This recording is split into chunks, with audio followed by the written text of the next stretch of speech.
He slammed the wooden box down on the counter so hard that the glass jar of buttons scattered across the floor like broken teeth. "Pack your things," Harlan Greer said, his voice the kind of quiet that was worse than shouting. "You've got until sundown." Elena Ashcroft didn't move. She stood behind the counter of the small shop she had spent 4 months building with her own hands. Every stitch, every shelf, every carefully arranged spool of thread. And she watched the heaviest man in Clearwater, Wyoming, lean forward until his shadow swallowed the entire room. "This building belongs to me now," Harlan said, "and I don't rent to women who can't afford to pay."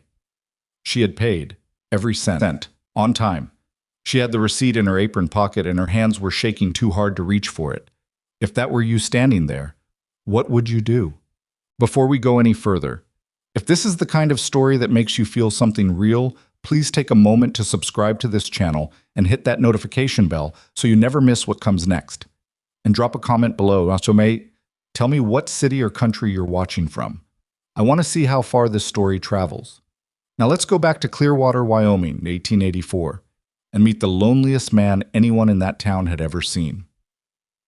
The morning Silas Boone turned 32 years old, he did not know it was his birthday.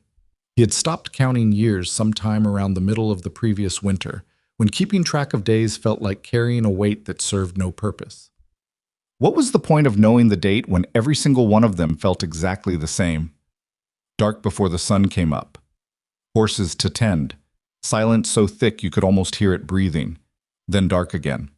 He was in the paddock behind his property when the sun finally cleared the eastern ridge, and he was doing what he always did at that hour. Standing completely still with his hand resting flat against the neck of a half-broken roan mare that nobody else in Clearwater had been able to touch without getting kicked. The horse was trembling, not from cold, from the particular kind of fear that lives in animals who have been handled wrong too many times and can no longer tell the difference between a hand raised in patience and one raised in anger. Silas understood that trembling better than he would ever admit out loud. "Easy," he said, just the one word. He didn't say it loudly, and he didn't repeat it. He just let it sit there in the air between them, and after a while the mare's breathing slowed down, and her head dropped maybe 2 inches, and that was enough for today. That was always enough for today. He worked through the morning without speaking to anyone. He had 4 horses belonging to other people in his paddocks, a gelding with a bowed tendon, 2 young colts that needed groundwork, and the roan, and he moved between them in a rhythm so practiced it barely required thought, which was exactly how he liked it. Thought was the enemy. Thought led places he had spent 3 years building walls against. The town of Clearwater was small enough that you could stand at one end of the main street and count the buildings on one hand and still have fingers left over. There was a general store, a saloon, a livery stable, a small doctor's office that the doctor himself was rarely in, and a handful of other storefronts that changed purpose depending on who had money and who had given up. The population was somewhere between 200 and 250 depending on the season, and nearly every one of those people knew Silas Boone's name, and nearly none of them knew what to say to him. He had been different before. That was what the older residents said when they talked about him, which they did occasionally, in the way people talk about weather. Not because they can change it, but because it's simply there, pressing down on everything. They said he used to laugh. They said his wife, Catherine, had brought something out in him that nobody else could reach, some lightness that lived underneath all that quiet strength. They said the two of them together had made the kind of sense that was almost hard to look at directly, like sun on water. Catherine had been dead for 3 years. She and the child. They never found out if it was a boy or a girl. The baby came too early, and the night was too cold and the doctor was too far. Both of them had died on a November night that Silas could still reconstruct in complete detail if he made the mistake of letting himself. The weight of the quilt, the sound of the wind under the door, the particular quality of silence that fell over the room at the moment he understood that calling her name again was not going to change anything. He did not go to pieces after that. That was the thing that unsettled people more than anything else. He did not drink himself senseless, or get into fights, or disappear into some kind of wild grief that the town could recognize and comfort. He just closed, like a window being shut against rain. He continued working. He continued tending horses. He continued existing, quietly, at the edge of every room he entered, in the way that a man can be physically present and emotionally somewhere so far removed that you might as well be talking to the space where he used to stand. People had tried in the first year. They had brought food and conversation, and once, memorably, the pastor had come out to talk about the Lord's purpose, and Silas had listened to him for about 3 minutes, and then walked back into the barn and resumed brushing a horse until the pastor ran out of things to say and left. After that, people mostly stopped trying. They respected him. They paid him well for his work with horses because he was genuinely extraordinary at it. Horses that had tried to kill other handlers would follow Silas Boone around like dogs within a week. But they respected his silence the way you respect a fence line. You don't cross it without a reason. It was on a Tuesday morning in early September, 3 years and 11 months after Catherine died, that the wagon came into town. Silas saw it from the paddock without meaning to look. He heard the wheels first. There was a particular creak in the left axle that meant someone had loaded it heavier than it was meant to carry. And then he glanced up with the automatic attention of a man who has spent years reading the small sounds of the world. And he saw the wagon pull up in front of the empty storefront that had been the cobbler's shop before old Pemberton retired and moved to live with his daughter in Cheyenne. There was one person on the wagon, a young woman. She jumped down from the seat before the horses had fully stopped moving, not recklessly, just with the kind of efficiency of someone accustomed to managing things without waiting for help. And she stood in the dust of the street and looked up at the storefront with an expression Silas couldn't read at this distance. Then she put her hands on her hips and tilted her head slightly to the left, the way a person does when they're solving a problem. And she reached back into the wagon and pulled out a wooden crate and carried it inside like she'd already decided the place was hers. Silas looked away. He didn't think about her again until 3 days later when he walked past the storefront and saw that someone had painted new lettering on the window. Clean, careful letters. Ashcroft Tailoring and Fine Needlework. Below that, in smaller letters, all repairs welcomed. He kept walking. The first time he actually spoke to Elena Ashcroft, and he used the word spoke loosely because what happened was barely a conversation, was about 2 weeks after her arrival. He had come to the general store to buy grain and she was at the counter ahead of him, and she turned around when she heard the door and looked at him with the particular directness of someone who hadn't yet learned to find him unsettling. "Morning," she said. "Morning," he said. That was it. She turned back to finish her purchase. He waited, but as she was gathering her goods and turning to leave, she paused and looked at him again. And there was something in the look that was neither pitying nor curious in the usual prying sense. It was more like the way you look at a knot in a piece of wood, not with any particular feeling, just noticing. "You're the one with the horses," she said. Not a question. "Yes. They say you're the best in the territory." He didn't say anything to that. She seemed to take his silence as a neither confirm nor deny, and she nodded once, as if that settled something, and walked out. He thought about the way she'd said it afterward. "They say you're the best in the territory." Not fawning, not trying to soften him up for something, just a piece of information she'd received and was passing along, take it or leave it. He left it. But he didn't entirely forget it either. The first real crack, though he would not have called it that, not then, happened on a Wednesday afternoon in late September when he came home from a long day with the colts and found something hanging on the post of his front gate. A blanket. One he recognized. It was the old wool one he used in the barn, the one with the tear down one side he had been meaning to fix for going on 2 years.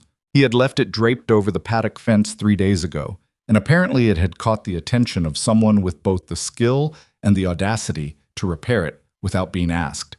The tear was gone, stitched closed with thread so precisely matched in color that you had to look closely to find the seam at all. He stood at his gate for a long moment holding the blanket.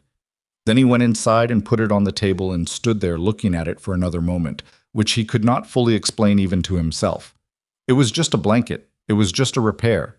Nobody had left a note, and nobody had asked for payment, and nobody had made any kind of gesture that required a response. But someone had noticed. That was the part that caught somewhere in his chest like a splinter. Someone had noticed and done something about it without making it into a production, without requiring him to feel grateful or explain himself or perform any kind of emotion he wasn't capable of performing. They had just fixed a thing that was broken and put it back without comment. He went and found $2 and slid them under the door of Ashcroft Tailoring the next morning before she opened. She slid them back under his paddock gate before noon. He stood there looking at the coins in the dirt and felt something move across his face that was either irritation or something he refused to name. He picked the coins up. He put them in his pocket. He went back to work. The following week she left bread. Not on his doorstep. That would have been too much, too presumptuous, and somehow she seemed to understand that without being told. She left it on the post of the fence at the edge of his property, wrapped in a cloth that didn't look like a gift so much as something someone had simply set down and forgotten. A person could walk past it and pretend not to see it if they wanted to. A person could reach out and take it without having to commit to any particular feeling about it. He took it. He ate it that evening, sitting at the table in the kitchen where Catherine's chair still sat at the angle she had always kept it, pulled slightly away from the table the way she liked, as if she might come back and need to sit down in a hurry. He had never straightened it. He had told himself a dozen times that he should straighten it, but when he reached for it, something in him refused. The bread was good, denser than he expected, a little sweet, with something in it he couldn't immediately identify. Some kind of seed, maybe, or a spice he didn't know the name of. He ate more of it than he'd intended. He did not thank her. But the next morning, when he found a loose shutter on the storefront wall as he passed by, one of the hinges had come loose, it would be loud in any kind of wind, he stopped. He looked around. He went back to his workshop and found the right size screw and a driver, and he came back and fixed the hinge and tightened the shutter and left without knocking. This was how they began. Without any conversation either of them could point to as the start of something, without any moment of decision. It was more like water finding its level, a slow, inarticulate drift toward balance that neither of them fully chose and neither of them stopped. She made him uneasy. That was the honest truth of it, and Silas was, beneath everything, a man who tried to be honest with himself, even when he didn't like what the honesty revealed. She made him uneasy not because she was intrusive. She was the opposite of intrusive. She operated with a restraint that he found genuinely baffling coming from someone so young, but because her presence registered in him in a way he thought he had successfully prevented anything from registering for 3 years. When he walked past her shop, he found his pace slowing without meaning it to. When the blue dress she often wore on mornings appeared at the edge of his vision while he was working in the paddock, something in him, some involuntary animal part, below thought, below decision, would orient toward it the way a compass needle orients toward north. He hated that. He hated it with a completeness that surprised even him, because noticing felt like betrayal, because every time something about her caught his attention, the way she talked with her hands when explaining something to a customer, or the particular way she laughed, which he overheard once from 30 feet away, and which had an unexpectedly rough edge to it, like the laugh belonged to a person who found things genuinely funny rather than performing amusement. Every time, Catherine's face would rise in him like water rising in a hole, and with it a wave of something so complicated and so old that he had no name for it anymore. Grief was the simple word. But grief didn't cover the specific ache of knowing that Catherine had wanted to be alive, had fought to stay, and had not been given the choice. The unfairness of it had never left him. It just lived in him now, like a stone he'd learned to carry without showing how heavy it was. I was managing. That was what he told himself. He was managing. And then Harlan Greer walked into Elena Ashcroft's shop on the last Friday of October, and everything that Silas Boone had been managing started coming undone from the inside out. He was not there for it. He heard about it afterward, in pieces, from different people over the course of the following 2 days, because word spread in Clearwater the way word always spread in small towns. Not in straight lines, but in circles, each circle a little more distorted than the last, until you had to work to get at the original shape of what had happened. What had happened was this. Harlan Greer had decided he wanted the storefront. Harlan Greer was the kind of man who existed in most frontier towns in those years. The man with just enough money and just enough history in the place to believe that the rules everyone else followed were slightly optional for him. He owned the grain mill at the north end of town and a large tract of land to the west, and he had a way of standing that communicated his ownership of everything within arm's reach, a way of looking at things, buildings, animals, people, that was always calculating what he could get for them. He had a son, too, a young man named Davis, who was neither smart nor kind and who took his cues entirely from his father and had therefore concluded that the most efficient way to navigate the world was to stand behind the larger man and let him do the frightening. Elena Ashcroft had rented the storefront from old Jacob Perkins, who owned it and three others on the block, and was too arthritic to manage them himself. She had a lease, signed and witnessed. She had paid the first 3 months in advance. She had receipts. Harlan Greer had apparently spoken to Jacob Perkins about the property. The details of that conversation never became entirely clear to anyone in town, and Perkins himself was a man who communicated mostly in grunts and avoided eye contact. And on that Friday afternoon, Greer had walked into the shop while Elena had two women from the church sitting in chairs having their Sunday dresses taken in, and he had set a box down on her counter. "This is everything that's in the back room," he said, according to the women who were sitting there. "Take it with you." Elena had looked at the box. Then she had looked at him. "I beg your pardon?" "The building," Greer said. "I'm the new owner as of today. I need it empty by sundown Sunday." One of the church women said later that Elena's face went through about 4 different expressions in about 2 seconds, and what it settled on was not fear, and it was not tears, and it was the thing that genuinely surprised them. She looked almost calm. Not the calm of someone who has given up, but the calm of someone who is thinking very fast. "I have a lease," she said. "You had a lease with Perkins. Perkins sold. A lease transfers with the property." Greer looked at her for a moment with the kind of look that men who are accustomed to getting what they want give to people who are in the process of explaining why they won't. It was not a look that contained any particular heat. It was flatter than that, and somehow worse. "You're new here," he said. And then he left. The box stayed on the counter. The two churchwomen sat very still. Elena stood there for a moment looking at the door, and then she walked to the box and moved it off the counter, and put it on the floor behind the back curtain and came back out and picked up her sewing and said, "Now where were we?" When Silas heard this, in fragments, as he said, over 2 days, he found himself sitting in the chair at his kitchen table with his coffee going cold in front of him. And there was something happening in his chest that he identified after a moment as anger. Clean, specific, quiet anger. The kind that didn't show on the outside. He had not felt that in a while. He had felt the old, long-burning grief anger, the shapeless kind that has no object to direct itself at, because the thing you're angry at is simply the fact of what happened. This was different. This had a shape. It had a name on it. He did nothing with it. He drank the cold coffee. He went out to the horses. But the next morning, very early, while the sky was still the particular bruised color it goes before the sun finds it, he walked into town and stood in front of Elena's shop. He didn't know exactly why he came. He told himself he was going to the general store, which opened early, which happened to be in the same direction. He stood in front of the shop window with the clean painted letters and the small careful display of mended cloth in the corner, and he noticed that the light inside was already on. She was in there at this hour, working. Something about that. The fact of the light, the picture it made of a person who had been threatened and who got up the next morning before the sun did and kept going, something about that struck him somewhere deeper than he was prepared for. He stood outside for longer than he realized, looking at the light through the glass, and then he heard movement inside and the sound of a chair scraping, and he turned abruptly and walked away before she could come to the window and see him standing there like some kind of fool.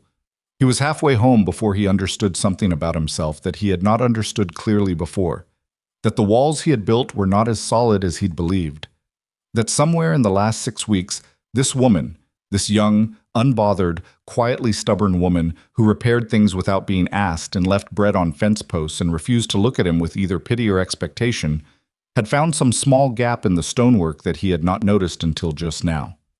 And the thing that terrified him most was not that the gap existed. It was that some part of him, some deep, tired, long, cold part, had left it open on purpose. He did not sleep well that night. He lay in the dark and listened to the wind come down from the mountains and thought about everything he did not want to think about. And in the morning he went back to the horses because that was the one thing that had never failed him, the one language he could speak without fear. And he put his hand against the roan mare's neck and waited until her breathing slowed, and he tried not to think about how much the two of them had in common. The roan mare was the first one to know something had changed in Silas Boone. Animals read people the way most people read weather, not through any particular intelligence, but through the accumulated knowledge of being close to something long enough to understand its patterns. The mare had been with Silas for 6 weeks, and in those 6 weeks she had learned the precise rhythm of him, The length of his silences, the weight of his footstep, the temperature of his mood in the morning versus the afternoon. She had learned that he was safe. She had learned this not through any single moment, but through the accumulation of 100 small moments in which he had not hurt her when he could have. So when he came into the paddock on the Monday morning after he had stood outside Elena's shop in the dark, like a man who had lost something and wasn't sure he was allowed to go looking for it, the mare raised her head and watched him cross the yard with her ears tilted forward at an angle that said, "Something is different about you today." Silas knew she was watching. He could always feel when a horse was reading him. "Don't," he told her, which was not a thing that made any rational sense to say to a horse. And he knew that, and she regarded him with the patient blankness of an animal that has no investment in anyone's dignity and went back to her hay. He worked through the morning in a state of contained agitation that he could not fully account for and would not have admitted to under any normal circumstances. He tended the gelding's tendon, which was improving. He ran the two colts through their groundwork, which was not improving because the younger one had figured out that if he spooked convincingly enough, he could avoid the work, and Silas was going to have to address that directly, and soon. He fixed a post on the east side of the paddock fence that had been leaning for 2 weeks. He sharpened tools he had already sharpened. Around midday, he sat down on the top rail of the fence and ate the biscuit he had brought from the kitchen that morning, and stared at the mountains and tried to have a straightforward conversation with himself. The conversation went something like this. "She is a young woman who has been kind to you. She is in a difficult situation with Greer. That is the extent of what you know. You do not know her. She does not know you. You felt something standing outside her window in the dark, and that feeling is not information. It is a warning. And the thing it is warning you against is the particular kind of stupidity that men commit when they have been lonely long enough that any warmth starts to feel like an invitation." He ate the biscuit. The mountains did not offer any response. The problem, and he recognized this as a problem in the same way you recognize a crack in a load-bearing wall, not with panic, but with the specific dread of someone who understands structures, was that the argument he'd just made to himself was entirely reasonable, and he did not believe a word of it. The part about not knowing her. He knew things about her that he hadn't meant to learn, that had accumulated in him the way sediment accumulates at the bottom of a river, quietly, without drama, until one day you notice the bottom has risen. He knew she woke before dawn. He knew she had a habit of standing outside her shop door in the evening and looking up the street in the direction of the mountains, not for any particular reason, just looking, the way some people need to see distance at the end of a day spent in close quarters. He knew she was precise. Her work was precise. Her movements were precise. The way she arranged things in her shop window was precise. But that the precision wasn't rigidity, it was more like competence, the tidiness of someone who has had to manage everything herself for long enough that it's become natural. He knew she had a temper, or at least the capacity for one, because he had watched from across the street one afternoon when a man had come in demanding a repair. Be done faster than she'd promised, and she had looked at him with an expression of such flat, complete refusal that the man had taken a small step backward without appearing to realize he'd done it. He did not know who she was before Clearwater. He did not know what had brought her here specifically, or whether there was family somewhere, or whether the shop was a destination she'd planned for a long time, or something she'd arrived at sideways the way most people arrived at the things that turned out to matter. He did not know these things, and the not knowing had a particular texture to it that was different from ordinary ignorance. He wanted to know. That was the thing he had to sit with. He, Silas Boone, who had spent 3 years carefully constructing a life in which wanting things from other people was not a feature. He wanted to know the story of a woman he had exchanged approximately 40 words with. He got off the fence and went back to work. He had a plan, which was to continue doing exactly what he had been doing, working, maintaining careful and unrevealing distance, allowing the small, quiet exchanges of repaired blankets and fence hinges and bread left on post to continue without escalation, and waiting for the feeling to subside, the way all feelings subsided if you were disciplined enough about not feeding them. The plan lasted until Wednesday. On Wednesday afternoon, Davis Greer, Harlan's son, 23 years old, and built like someone had assembled him from spare parts, wide in the shoulders but somehow still giving the impression of weakness, came down the main street with 2 of his regular companions, which were less friends than they were in audience, and stopped in front of Elena's shop. Silas was at the edge of the livery stable's side door, visible from the street if anyone thought to look, which Davis Greer did not. Davis didn't go inside. He stood in front of the window and said something to his companions, and then one of them laughed, and then Davis reached out and smeared his palm across the clean painted glass of the shop window, deliberately. Looking at his companion while he did it, making sure they were watching him do it, which told Silas everything he needed to know about why it was being done. It was not malice with a purpose. It was malice as performance. The window letters blurred under the smear of his hand. Ashcroft tailoring and fine needlework. Distorted now, barely readable.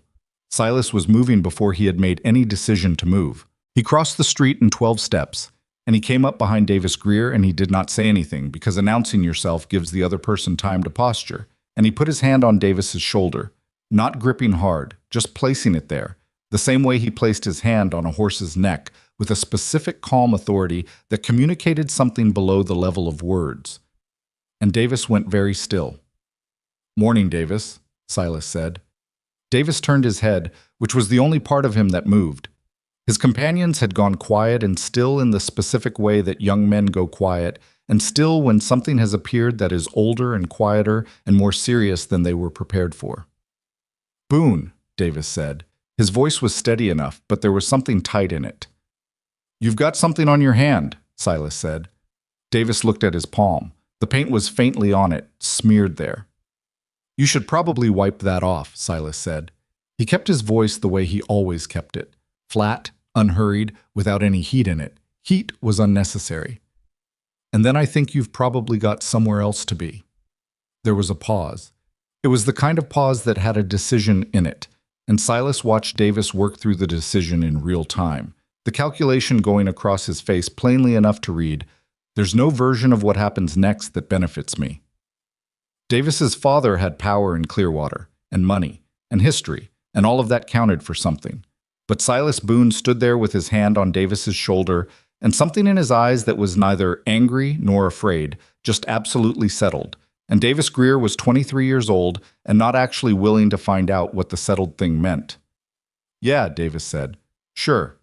He left. His companions went with him, which required no discussion. Silas stood on the street for a moment, looking at the smeared window. Then he went home and found a clean rag and came back and wiped it off as well as it would come, which was not perfect but was better. The letters were legible again. He looked at them for a moment and then walked away without going inside. He did not know that she had been watching from behind the back curtain. He found out the next morning. He was at the paddock gate when he heard her come up the road, and he was briefly, absurdly, grateful that he had his back to the road, so she couldn't see the particular expression that crossed his face when he heard her step, which was the step he had apparently learned to distinguish from other steps without choosing to. "Mr. Boone," she said. He turned around. She was standing on the other side of the fence, holding something wrapped in cloth, smaller than the bread had been, and she was looking at him with that same quality of directness that had unsettled him the first time in the general store. Not invasive, just present. "Miss Ashcroft," he said. "I saw what you did yesterday," she said. "With the window." He waited. "I want you to know I appreciate it," she said. "But I also want you to know I don't need people to fight my battles. I'm capable of handling Davis Greer." "I know you are," he said. And then, because it was honest, "I wasn't doing it for you." She looked at him. He looked back at her. He had not meant to say that, or rather, he had not meant to say it that way, which was the way it happened to be true. "That's an interesting way to put it," she said. "I didn't like what he was doing," Silas said. "That's all." She studied him for another moment with an expression he couldn't read. It had several things in it, or possibly she was just thinking, and he was reading complexity into the surface of someone else's thoughts because he was looking too hard. Then she held the cloth package over the fence. "I made extra," she said. "Cornbread. If you want it." He took it. Their hands did not touch. He noted, with the detached precision of someone cataloging something they had no business cataloging, that she smelled faintly of cedar, probably from the wood shavings she used to keep moths away from the stored cloth. "Thank you," he said. "You're welcome." She turned to go and then stopped. "Mr. Boone, about Harlan Greer. Do you know him well?" "Well enough." "Is he a man who changes his mind when he's wrong?" Silas considered the question seriously, because it deserved a serious answer. No, he said. He's a man who decides what he wants and then finds reasons why he's entitled to it. The sequence goes in that direction, not the other one. She absorbed this. The look on her face was not defeated. It was more like someone recalculating a route when they find the road they plan to take is washed out. She nodded once. Good to know, she said, and walked back toward the shop with the same efficient stride she always had. And Silas stood at the fence holding the cornbread and watching her go, and told himself for the 4th or 5th or 15th time to stop doing that. He went inside and ate the cornbread at Catherine's table, in Catherine's kitchen, with Catherine's chair still sitting at its angle at the far end of the table. And the cornbread was good, and he felt terrible about the fact that it was good, which was its own particular kind of exhausting. The thing about grief, the thing that nobody tells you, or maybe they tell you and you can't hear it until you're inside it, is that it doesn't stay in one place. In the beginning, it is everywhere, total, like weather that has gotten inside the walls. Then, slowly, it begins to collect itself into specific objects and places and times of day. Catherine was in the kitchen chair. She was in the particular slant of afternoon light through the west window of the bedroom. She was in the smell of wood smoke in November. She was in the rocking chair on the porch that Silas had built with his own hands and had not been able to sit in since the autumn she died. He had thought, for 3 years, that this was a permanent arrangement, that grief would live in those specific places forever, a kind of spiritual occupancy, and that disturbing it would be a violation of something he owed her. He had not until very recently considered that Catherine herself, the actual woman, the one who had laughed too loudly and burned the first 3 batches of everything she cooked, and had once thrown a boot at a coyote with such accuracy that the coyote had left and not come back for a month, might have had opinions about the arrangement. He did not think about this on purpose. It arrived in him sideways, the way realizations arrive when you have been successfully avoiding them long enough that they find another route. He sat with it. Outside, the autumn was doing what Wyoming autumn did, turning everything gold and ruthless, the aspens going yellow overnight, the air sharpening toward something with an edge in it, the mountains taking on that particular clarity they got before the first snow. Silas had always liked this time of year before. Before, it had meant the particular pleasure of hard outdoor work in cold air, evenings that came earlier and made the lamplit inside feel warmer by contrast. Catherine sitting near the stove working on something with her hands because she was never still. Now the seasons were just seasons. They moved through and he moved with them, and neither the moving nor the being moved meant anything particular, except that this autumn, for the first time in 3 years, he had started to notice the aspens. He noticed them on a morning in the first week of October when he was riding out to a neighboring property to look at a horse someone wanted assessed. He came through a stand of aspens on the trail, and they were at absolute peak, that specific yellow that is more light than color, shaking in a light wind, making the sound that aspens make, which is nothing like other leaves, a drier, more particular sound. And he had pulled his horse up without meaning to and sat there for a moment just looking. He was out of the habit of looking. The noticing of beautiful things had felt, for a long time, like something that required more capacity than he had, like trying to pour water into a vessel that already had a rock in it. But sitting in the aspens, he found himself with something adjacent to the feeling of actually seeing them. Imperfect. Partial. But there.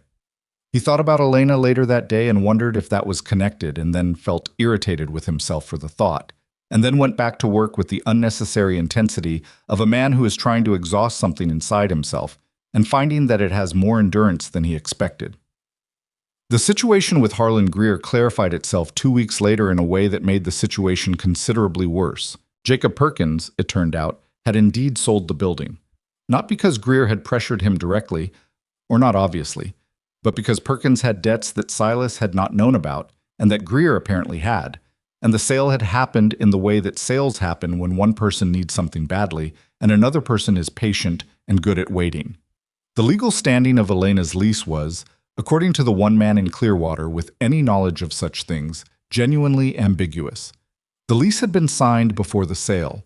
Whether it transferred was a question for a lawyer, and the nearest lawyer was in Cheyenne, which was not close.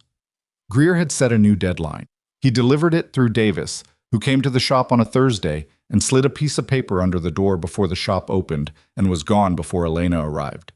The paper said she had until the 15th of November to vacate. That was 5 weeks away.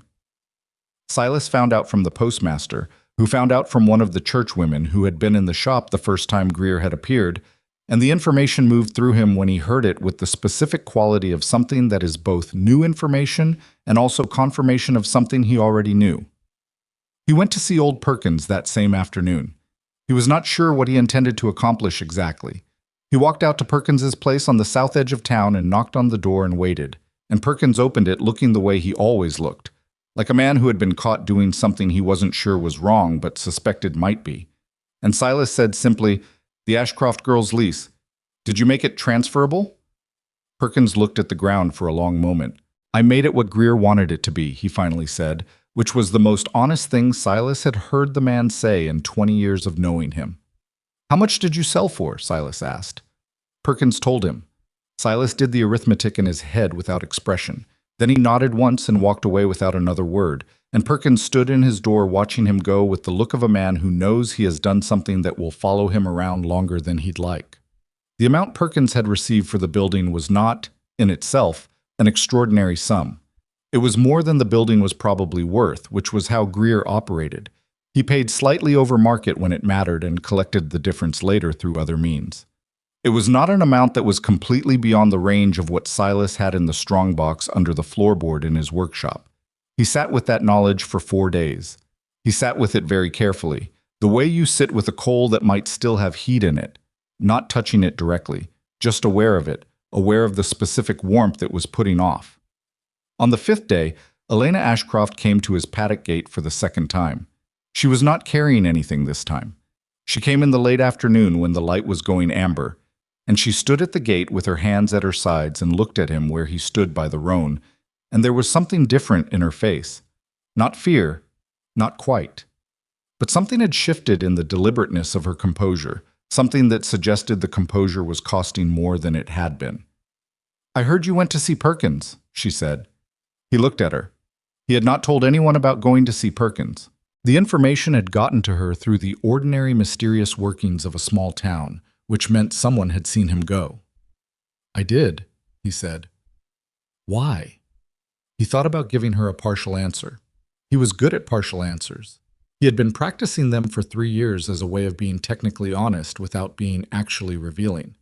But there was something in the way she was looking at him that made the partial answer feel like a lie even before he'd assembled it.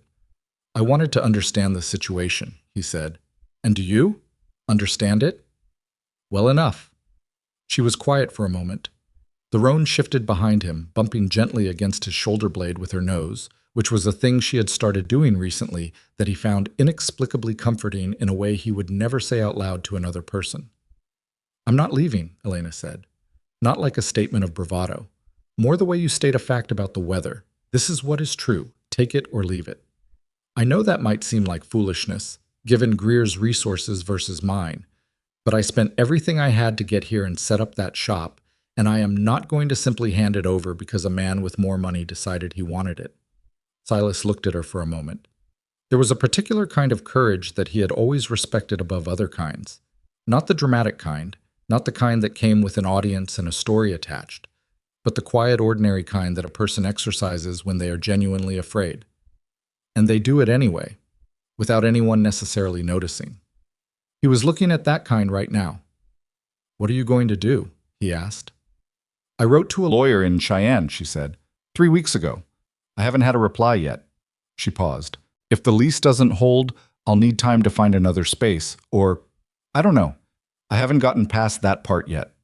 He nodded. Then, before he'd fully decided to, he said, "There may be another option." She looked at him. He looked back. He had not planned to say anything about the strongbox, or about Perkins's sale price, or about the idea that had been living in him for 4 days like an ember he hadn't decided whether to act on. He had told himself it was presumptuous. He had told himself it would be interpreted wrong, or it would complicate things in ways he wasn't equipped to manage, or Elena would refuse it with the same flat directness with which she had returned his $2 through the paddock gate, and somehow that refusal felt, in anticipation, more significant than it had any right to be. But she was standing at his gate in the amber afternoon light, with her hands at her sides and something careful in her face that was the bravest kind of not showing the fear. And the practical fact of the matter was that he had a possible solution and she had a problem, and he was not, when he stripped away all the other noise, a man who could stand there holding a possible solution and say nothing. "I know what Perkins was paid," he said. "I have the means to match it, or close to it. If someone were to approach Greer and offer to buy the building from him at a slight premium, not immediately, framed as a separate matter." He stopped. He was not sure exactly how to lay this out without making it sound like something it wasn't meant to be. Greer is a businessman. He bought that building because he saw a way to take something from someone who was in a weaker position. If a better offer appeared through different channels. "You're talking about buying the building," Elena said. "I'm talking about removing Greer's leverage," he said, "which is different." She was silent for a moment that felt considerably longer than it probably was. He could not read her expression. He was suddenly acutely aware of how little he knew about how she would receive something like this, whether she would see it as help or as a different kind of taking, a more comfortable face on the same problem. "Why?" she asked. The word was simple and direct and went in like a needle. He did not have a clean answer to that. He had several answers, the way you have several answers when the true one is in there somewhere, but the act of saying it out loud feels like taking off a piece of clothing you are not prepared to remove. "Because what Greer is doing is wrong," he said finally, "and I can do something about it." She looked at him for a long moment. He held the look. "I don't know if I can pay you back," she said. "Not right away?" "I didn't ask you to." "I don't take charity, Mr. Boone." "It's not charity. It's a transaction between me and Greer. You'd be incidental to it." The corner of her mouth moved. Not quite a smile, but the preparatory motion for one. "That is the most elaborate way anyone has ever tried to give me money without calling it giving me money," she said. "I'm not giving you money," he said. "I'd be buying a building." "That you don't need." "I've had worse investments." She was quiet again. Behind him the roan shifted and the light moved another degree toward evening, and somewhere down the street someone was calling in their dogs for the night. The small sounds of a small town at the end of a day. "Let me think about it," she said. "All right." "And Mr. Boone." She met his eyes directly, with the specific quality of someone who wants to make sure they're understood. "Whatever you decide to do, or not do, I want you to know that the shop isn't the whole of it. I came here because I intended to stay here. Greer or no Greer, lease or no lease, this is the place I picked." She said it plainly, without any weight on it, which was perhaps why it stayed with him. "This is the place I picked." He thought about what it meant to pick a place. To say, "Here, this specific ground, this is where I am going to plant something." He had never left Clearwater, had never needed to, but there was a difference between staying somewhere because you had always been there and choosing it. Catherine had chosen it. She had come from a town in Kansas, and she had looked at this particular valley and said, "Here." He had not thought about that in a long time. The choosing of it. What it meant that she had picked the same place he had always been, as if the place itself were something they had in common before they had each other. He watched Elena walk back toward her shop, and he stood at the paddock gate in the fading light, and the roan came up behind him and rested her nose on top of his shoulder, which was an act of complete trust from an animal that 2 months ago would not let a human being within 10 feet of her, and Silas put his hand up and rested it gently on her nose and stood there with the horse and the evening and the complicated weight of a feeling he had not yet found words for and was not sure he was going to. That night he slept badly again. He lay in the dark, and the wind came off the mountains with the smell of coming snow in it, and he stared at the ceiling and had the conversation with himself that he had been having in fragments for weeks, but had not yet let himself finish. The conversation was about betrayal. It had always been about betrayal. Whether feeling something for another person constituted a betrayal of the person you had loved before. Whether the heart was a finite thing with a fixed capacity, so that making room for something new necessarily displaced something old. Whether Catherine, patient, practical, too honest Catherine, who had once told him with complete matter-of-factness that grief was just love with nowhere to go. Whether she would have recognized the distinction he was drawing. He thought she would have been annoyed with him. That was the thing he arrived at somewhere around 2 in the morning, lying in the dark with the wind under the door. He thought she would have found the whole architecture of his suffering, while understandable, fundamentally excessive. He thought she would have said something very direct about it in the way she said direct things, and he thought it probably would have made him simultaneously furious and unable to argue with her, which was how most of their real conversations had gone. He did not say anything out loud, but in the darkness of the room he felt something shift, slightly, the way a door shifts when someone on the other side puts their hand on the handle. Not open. Not yet. But no longer locked the way it had been. He turned over and looked at the ceiling and thought about cornbread and cedar and the way the aspens had looked last week in the gold morning light. And outside the wind came down from the mountains and moved through the town of Clearwater like something that did not know it was supposed to be cold. And eventually, for the first time in a very long time, Silas Boone fell asleep before he meant to. He did not go to Harlan Greer the next morning. He wanted to. That was the honest truth, and he woke before the sun with the specific clarity that sometimes comes after a night of genuine sleep, the kind where your body actually let go of the day and started over. And in that clarity, the thing he had said to Elena the evening before felt less like an impulsive offer and more like the obvious correct move. Buy the building from Greer, remove the leverage, solve the practical problem in front of him. It was simple. It was not simple. He knew that even in the early morning clarity, nothing involving Harlan Greer was simple, because Greer was not a man who conducted transactions in straight lines. He was a man who looked at every exchange and found the angle in it, the way a card player looks at every hand and calculates not just what he holds, but what holding it tells the other players about him. If Silas went to Greer and offered to buy the building, Greer would immediately begin working out why, and the why would lead him directly to Elena, and whatever Greer decided the connection was, favor, obligation, something closer, he would use it. That was what Greer did. He found the thing that mattered to someone, and he positioned himself between the person and the thing. So Silas went to work instead and thought about it. He was good at thinking while working. The horses required just enough of him to keep the surface of his mind occupied while the deeper parts ran on their own, which was where the useful thinking happened. By mid-morning, he had worked out that the approach mattered as much as the offer. It could not come from him directly. It needed to look like something other than what it was. Not deceptive exactly, but angled, the way you approach a spooked horse not straight on but from the side, so the animal sees you coming but doesn't read it as a threat until you're close enough that it doesn't matter. He needed someone Greer respected, which in practice meant someone Greer considered a peer, which was a short list in Clearwater. He went through the list methodically while he worked the younger colt, who was having a genuinely bad morning and twice tried to pull away hard enough to take Silas's shoulder with him. By the time the colt had tired himself out enough to start listening, Silas had landed on a name, Warren Tolles, who owned the grain warehouse on the east side of town and had done business with Greer for 15 years, and was, unlike most people who had done business with Greer for 15 years, still solvent.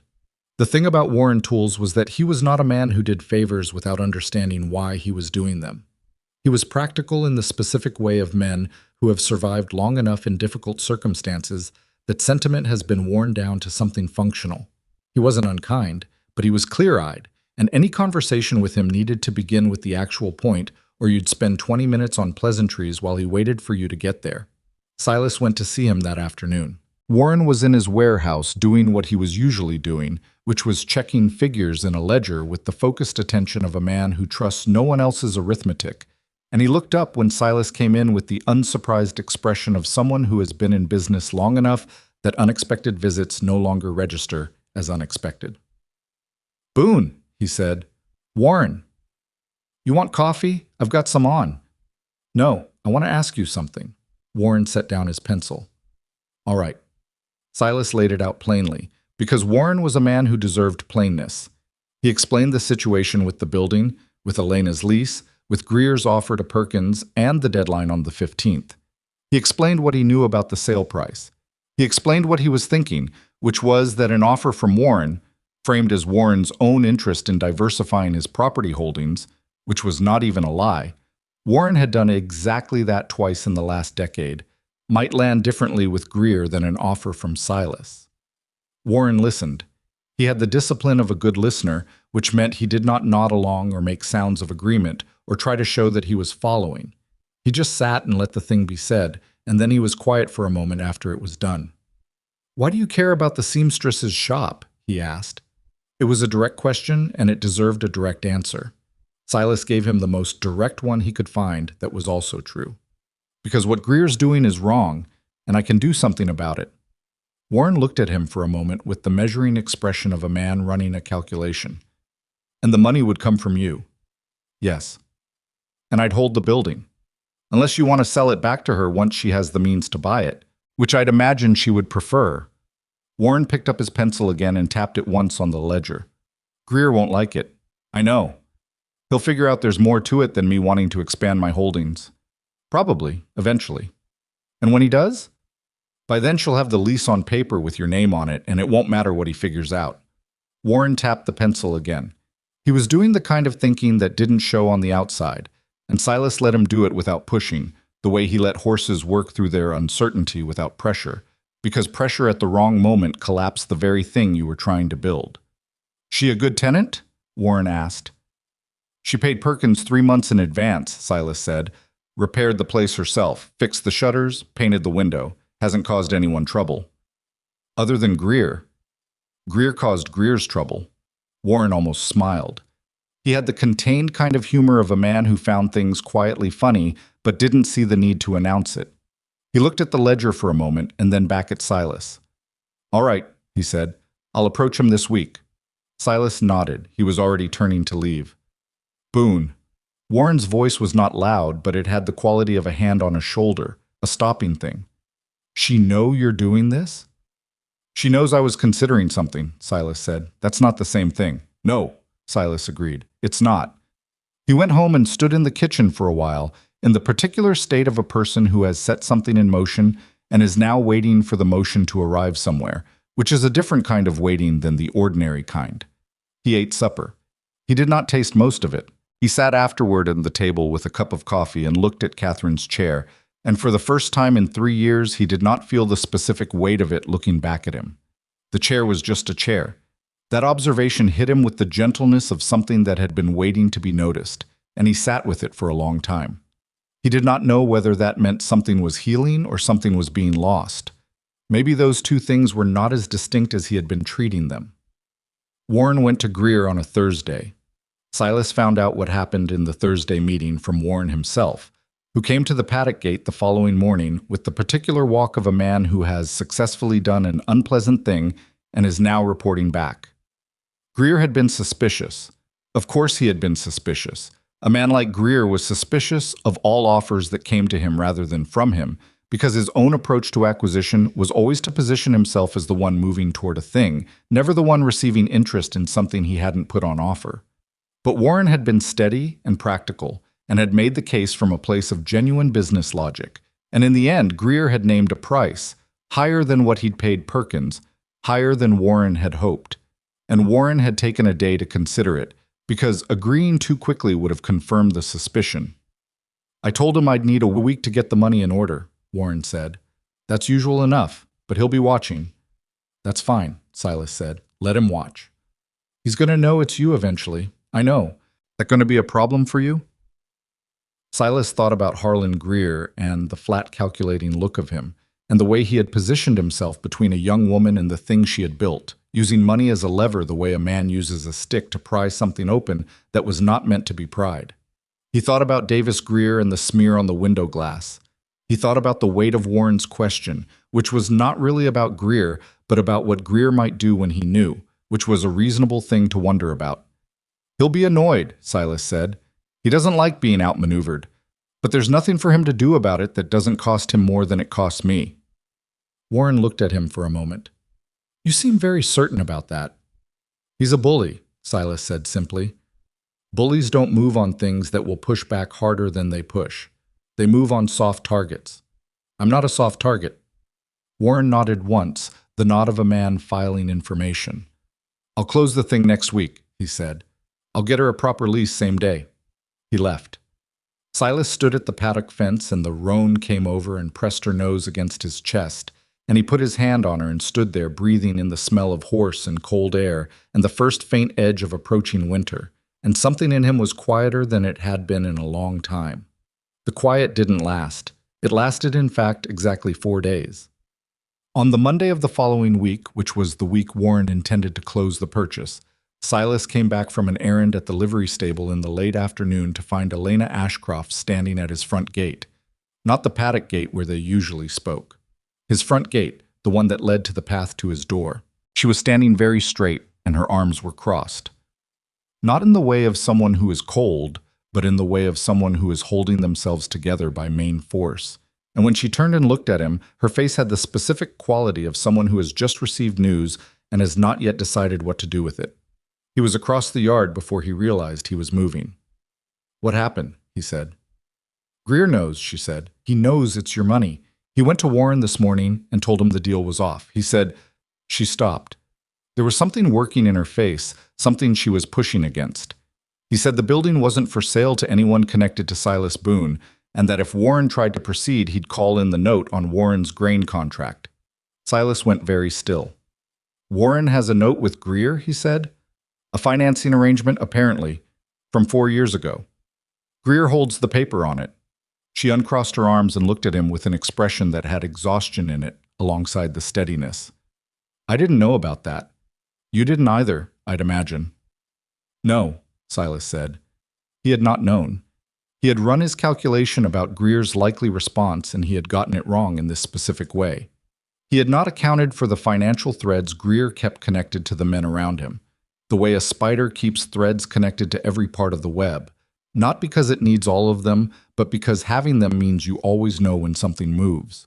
He had underestimated him. That was a plain fact, and Silas had the habit of acknowledging plain facts even when they were unpleasant. "I'm sorry," he said. "I should have found out about Warren's situation first." She looked at him sharply, like the apology had surprised her. "You were trying to help," she said. "I made it worse," he said. "Greer knows now that there's a connection between us. He'll use that." The word connection came out of his mouth and sat there in the air between them with more weight than he had intended it to carry, and he watched her register it, not with any particular visible reaction, just a small stillness in her expression for a fraction of a second, and then it was gone. "He already sent someone around this morning," she said, "before I knew any of this. Davis came and stood outside the shop for an hour, just stood there, not coming in, not doing anything, just there. He's trying to make you feel watched." "It's working," she said, with the frankness of someone who refuses to perform courage she doesn't feel. "I'm not going to pretend it isn't, but I'm not leaving." He looked at her. He had said almost exactly those same words to himself over and over, for 3 years, about staying inside the life he'd built around grief. "I'm not leaving." He recognized them. He recognized the thing underneath them, which was that staying was not the same thing as being all right, and sometimes you did the staying because it was the only thing you had and not because it was any particular comfort. He wanted to tell her that. He was surprised by how much he wanted to tell her that, not as comfort exactly, but as the simple honesty of one person recognizing something in another. But they were standing at his front gate in the late afternoon, and she was in a difficult situation, and this was not the moment for him to start unpacking 3 years of internal architecture. "Come inside," he said instead. She looked at him. It was not a look of suspicion or of hesitation in the protective sense. It was more like the look of someone recalibrating a picture they thought they had fixed. "All right," she said. He opened the gate and she walked in ahead of him, and he was suddenly, acutely conscious of the fact that no one had come through that gate for anything other than business in 3 years. The neighbor's boy came sometimes to ask about horses. Warren had come once, a year and a half ago, about a land boundary question. That was the full extent of it. He brought her into the kitchen. The rocking chair was visible through the back window, on the porch, and he saw her glance at it and away again without comment.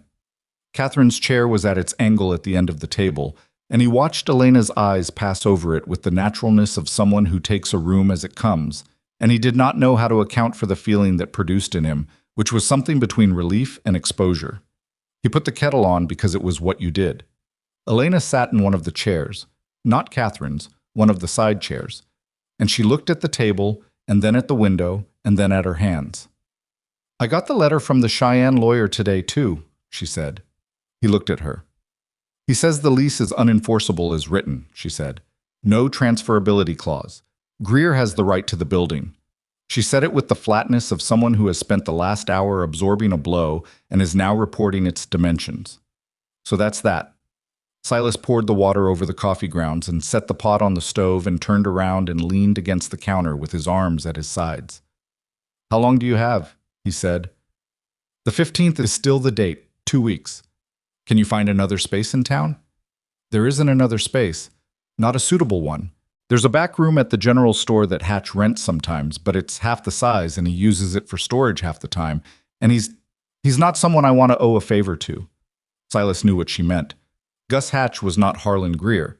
He didn't have Greer's resources or his patience, but he had the smaller man's version of the same instinct, which was to find someone in a weaker position and attach himself to their need. The kettle began to sound. He poured 2 cups and brought them to the table and sat down across from her, and for a moment they just sat there with the steam rising between them and the kitchen quiet around them, and outside the wind was starting up the way it did in late October, coming off the mountains with something serious in it. "I've been thinking," he said. She looked up from her cup. "About another approach to Greer." He paused, working out how to say this in a way that was clear without being something he wasn't ready to make it. "He wants the building for a purpose. He hasn't said what the purpose is, but men like Greer don't move on commercial property without a use for it. If we could find out what he intends, whether it's another tenant he has in mind, or a business of his own, or something else, then we'd know whether there's anything to negotiate with." "You think he'd negotiate?" "Not honestly. But if his purpose requires something that someone else controls, permits, access, goodwill, there might be room to complicate his plans enough that holding Elena's building becomes more trouble than it's worth." She was quiet for a moment, turning the cup in her hands. It was a small gesture, the kind that a person does when they're thinking hard enough that their hands need something to do. "How would we find out what he wants the building for?" "I know some people," he said. And then, because that was vague in a way he hadn't intended, "Greer talks to his son. Davis talks to anyone who'll listen when he's had enough to drink, which is most Friday nights at the saloon. It's not an elegant solution." The corner of her mouth moved. "Are you proposing that someone go listen to Davis Greer get drunk on a Friday night?" "I've spent evenings in worse company," Silas said. She looked at him with the particular expression he was starting to recognize as her version of amusement, which was contained and dry and a degree or two warmer than her face usually ran. "You're a strange man, Mr. Boone," she said, not unkindly. "I've been told," he said. She looked back at her cup, and they were quiet for a moment. And it was the kind of quiet that had something comfortable in it that Silas did not entirely know what to do with. Not because it was unwelcome, but because he had forgotten the particular texture of a shared silence with another person. The specific difference between being alone in a room and being in a room where someone else has also decided they don't need to fill the air. "Why are you doing this?" she asked. She looked up at him as she asked it, and it was the same question she had asked at the paddock gate that afternoon some weeks before. But it was different now. It had more in it, or she was asking it with more weight, or possibly he was hearing it differently because some shift had occurred in the last hour that he hadn't named yet. He was quiet for a moment. Then he said, "I don't fully know." She looked at him. "I know part it," he said. "The part about Greer being wrong and me having the means to complicate his plans. That part is true and I believe it." He stopped. He was in territory he hadn't planned to enter, and his instinct was to stop here, to pull back to the safe flat ground of practical analysis. He heard that instinct very clearly. He also heard, underneath it, the quieter sound of the thing he had been sitting with for weeks, which was tired of being only an interior thing. "But there's another part that I'm less clear about, and I don't think it's honest to let you believe the first part is the whole of it." Elena was very still. She had the quality, at this moment, of someone who is listening with their entire body, not just the surface parts. "I've been closed," he said. It was not the word he would have chosen if he'd had more time to choose, but it was the true one. "For a long time, since my wife died. I closed and I told myself it was right, that it was the right way to grieve and the right way to live after." He paused. He looked at his hands on the table, then back at her. "And then you came to town and left things on fence posts without asking for anything back. And I found out that some part of me had been waiting for exactly that without knowing it." He stopped speaking. He had said more than he planned to, which was something that almost never happened to him. And the words were in the air now, and he could not take them back, and he was not, he discovered, entirely sure he wanted to. Elena was quiet for a moment that felt very long. Then she said, "How long has it been since she died?" "3 years," he said, "and 11 months." She nodded slowly. She was not looking at him with pity, which was the thing he had most feared about saying any of this to anyone. She was looking at him with something else, something that was closer to the way she looked at a seam she was about to work on, with attention and care and the willingness to understand what she was actually dealing with before she did anything about it. "I lost someone too," she said, not elaborating immediately, just placing the fact there between them the way you place a stone on a table. Then, "My mother, 2 years ago. She was I was the only person she had left, and she was most of what I had. When she died, I stayed in the town we'd been living in for 6 months, and every single thing in that town was shaped like her absence. So I left. I packed everything, and I found the furthest reasonable place I could justify, and I came here." She paused. "I don't know if that's brave or cowardly." "I think those two things look identical from the outside," Silas said, "most of the time." She looked at him for a moment, and then something in her face shifted slightly. Not dramatically, just a degree, the way light shifts when a cloud moves. "You look like you could use some company," she said. "That first day I saw you in the general store. You had the look of someone who'd been alone with his own thoughts for so long he'd forgotten there was another option." He felt the truth of that go through him cleanly and without defenses. "You weren't wrong," he said. "I'm usually not," she said, and the dryness of it was so precisely timed that he made a sound he hadn't made in longer than he could immediately calculate. A short, involuntary laugh, barely more than an exhale, but real. She looked slightly pleased with herself in the contained way she had, and then looked at her coffee, and he looked at his, and outside the wind pushed against the kitchen window with the beginning of the seriousness it would carry for the next several months, and Silas Boone sat at his kitchen table across from a woman he had not planned to know, and the silence was warm in a way it had not been for a very long time. That warmth was still in him the next morning when he heard what Greer had done. He heard it the way he heard most things in Clearwater. Not directly, not quickly, but through the working of the town's communication, which was imprecise and slow and occasionally wrong in the details, but rarely wrong in the substance. What the substance was this time was that Harlan Greer had been in the saloon the night before, and had talked, in the way men talk when they are confident of their position and want to be heard, about the building on the main street and the woman in it, and what he was going to do with the property once it was vacated, which was install his son in the front space and use the back for additional grain storage, extending his operation down the block.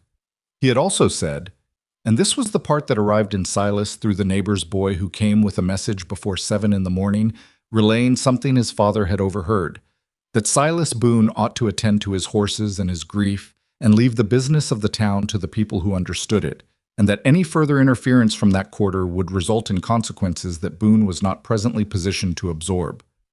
Silas read the message. He folded it carefully and put it in his pocket. He fed the horses. He worked through this morning with the particular focus of a man who has something specific to think about and does not intend to think about it sloppily. By the time the noon hour came, he had worked out several things with reasonable clarity. Greer's mistake, not his first but his most consequential, was in believing that the threat of consequences would land the way it always landed with the people he applied it to. Those people were men with debts, with dependencies, with the particular vulnerability that came from needing Greer's goodwill for their own operations. Silas Boone had no debts. He did not need Greer's grain or Greer's storage or Greer's anything. He had his horses and his land and his tools and about 4 years of careful savings in the strongbox under the workshop floor and exactly 0 social ambitions that required Harlan Greer's endorsement. And Greer had made one other mistake, which was mentioning the grief. That was a miscalculation of a specific kind. He had meant it as a diminishment. Stay home with your sorrow and your animals, small man. But it had landed differently than he intended. It had landed as a clarification. It had told Silas precisely what Greer thought of him and precisely how Greer had been reading the situation, which was as a man diminished by loss and therefore controllable by shame. That reading was 3 years out of date, possibly more. He went to find Warren Tools that afternoon. He found him in the warehouse, same as before, and Warren looked up from the ledger with an expression that had more apology in it than Silas expected. I heard Greer talked last night, Warren said before Silas could say anything. I should have told you about the note he holds. That was my error. Yes, Silas said. But that's not what I'm here about. He sat down on the edge of a barrel and looked at Warren steadily. I'm going to make an offer directly to Greer, for the building. Warren put down his pencil. He'll say no. I know. Then what? Then he'll have said no to my face, which means whatever comes next happens openly and not through other people. He paused. I want to ask you something. The note he holds on you. What's the term on it? Warren told him. The note came due in 14 months. Silas did some arithmetic. If that note were paid off early, he said, you'd be free of the obligation. Warren looked at him for a long moment. That's a significant sum, Boone. I know what it is, Silas said. I'm asking whether it would free you. It would free me, Warren said slowly. But what you're describing, between this and what you were going to put toward the building, he paused. That's most of what a man saves in a decade. I know what it is, Silas said again. He said it without any particular drama, just the straightforward acknowledgement of a person who has done the arithmetic and accepted the number. Can you have the paperwork for the note drawn up this week? Warren was quiet. Then he said, You're sure? I'm sure, Silas said. And the strange thing was that he was, in a way that had nothing nervous in it, nothing of the careful deliberation he'd applied to almost every significant decision in his adult life. He was sure the way he was sure about a horse, not through logic, but through something beneath logic, some knowing that lived in the hands and the gut, and the particular quiet of a mind that has finally stopped fighting itself. He went to see Harlan Greer the following morning. He did not send a message first. He walked up to Greer's mill at the north end of town at 8 in the morning and asked the mill hand at the door to tell Greer that Silas Boone was there, and then he stood in the yard and waited. Greer came out after a long enough wait that it was clearly intended to communicate something about the relative importance of their time. He was a big man, Greer, not tall but wide, solid with the kind of weight that in younger years had been muscle and was now just mass. And he had a face that had settled into its expressions long ago and rarely departed from them. He looked at Silas the way he looked at everything he was considering, with the flat inventory of someone pricing a thing. Boone, he said. Greer, Silas said. I'll keep this short. I want to buy the building on Main Street. I'd like to hear your price. Greer looked at him for a moment. Not for sale, he said. Not to you. I heard that, Silas said. I wanted to hear it from you directly. Something moved in Greer's expression. Not quite surprise, but an adjustment. He had expected, possibly, more argument. He had expected the kind of conversation where he could apply pressure and watch it work. What he was getting instead was a man standing in his yard without any visible agitation, apparently just collecting information. You're wasting your time, Greer said.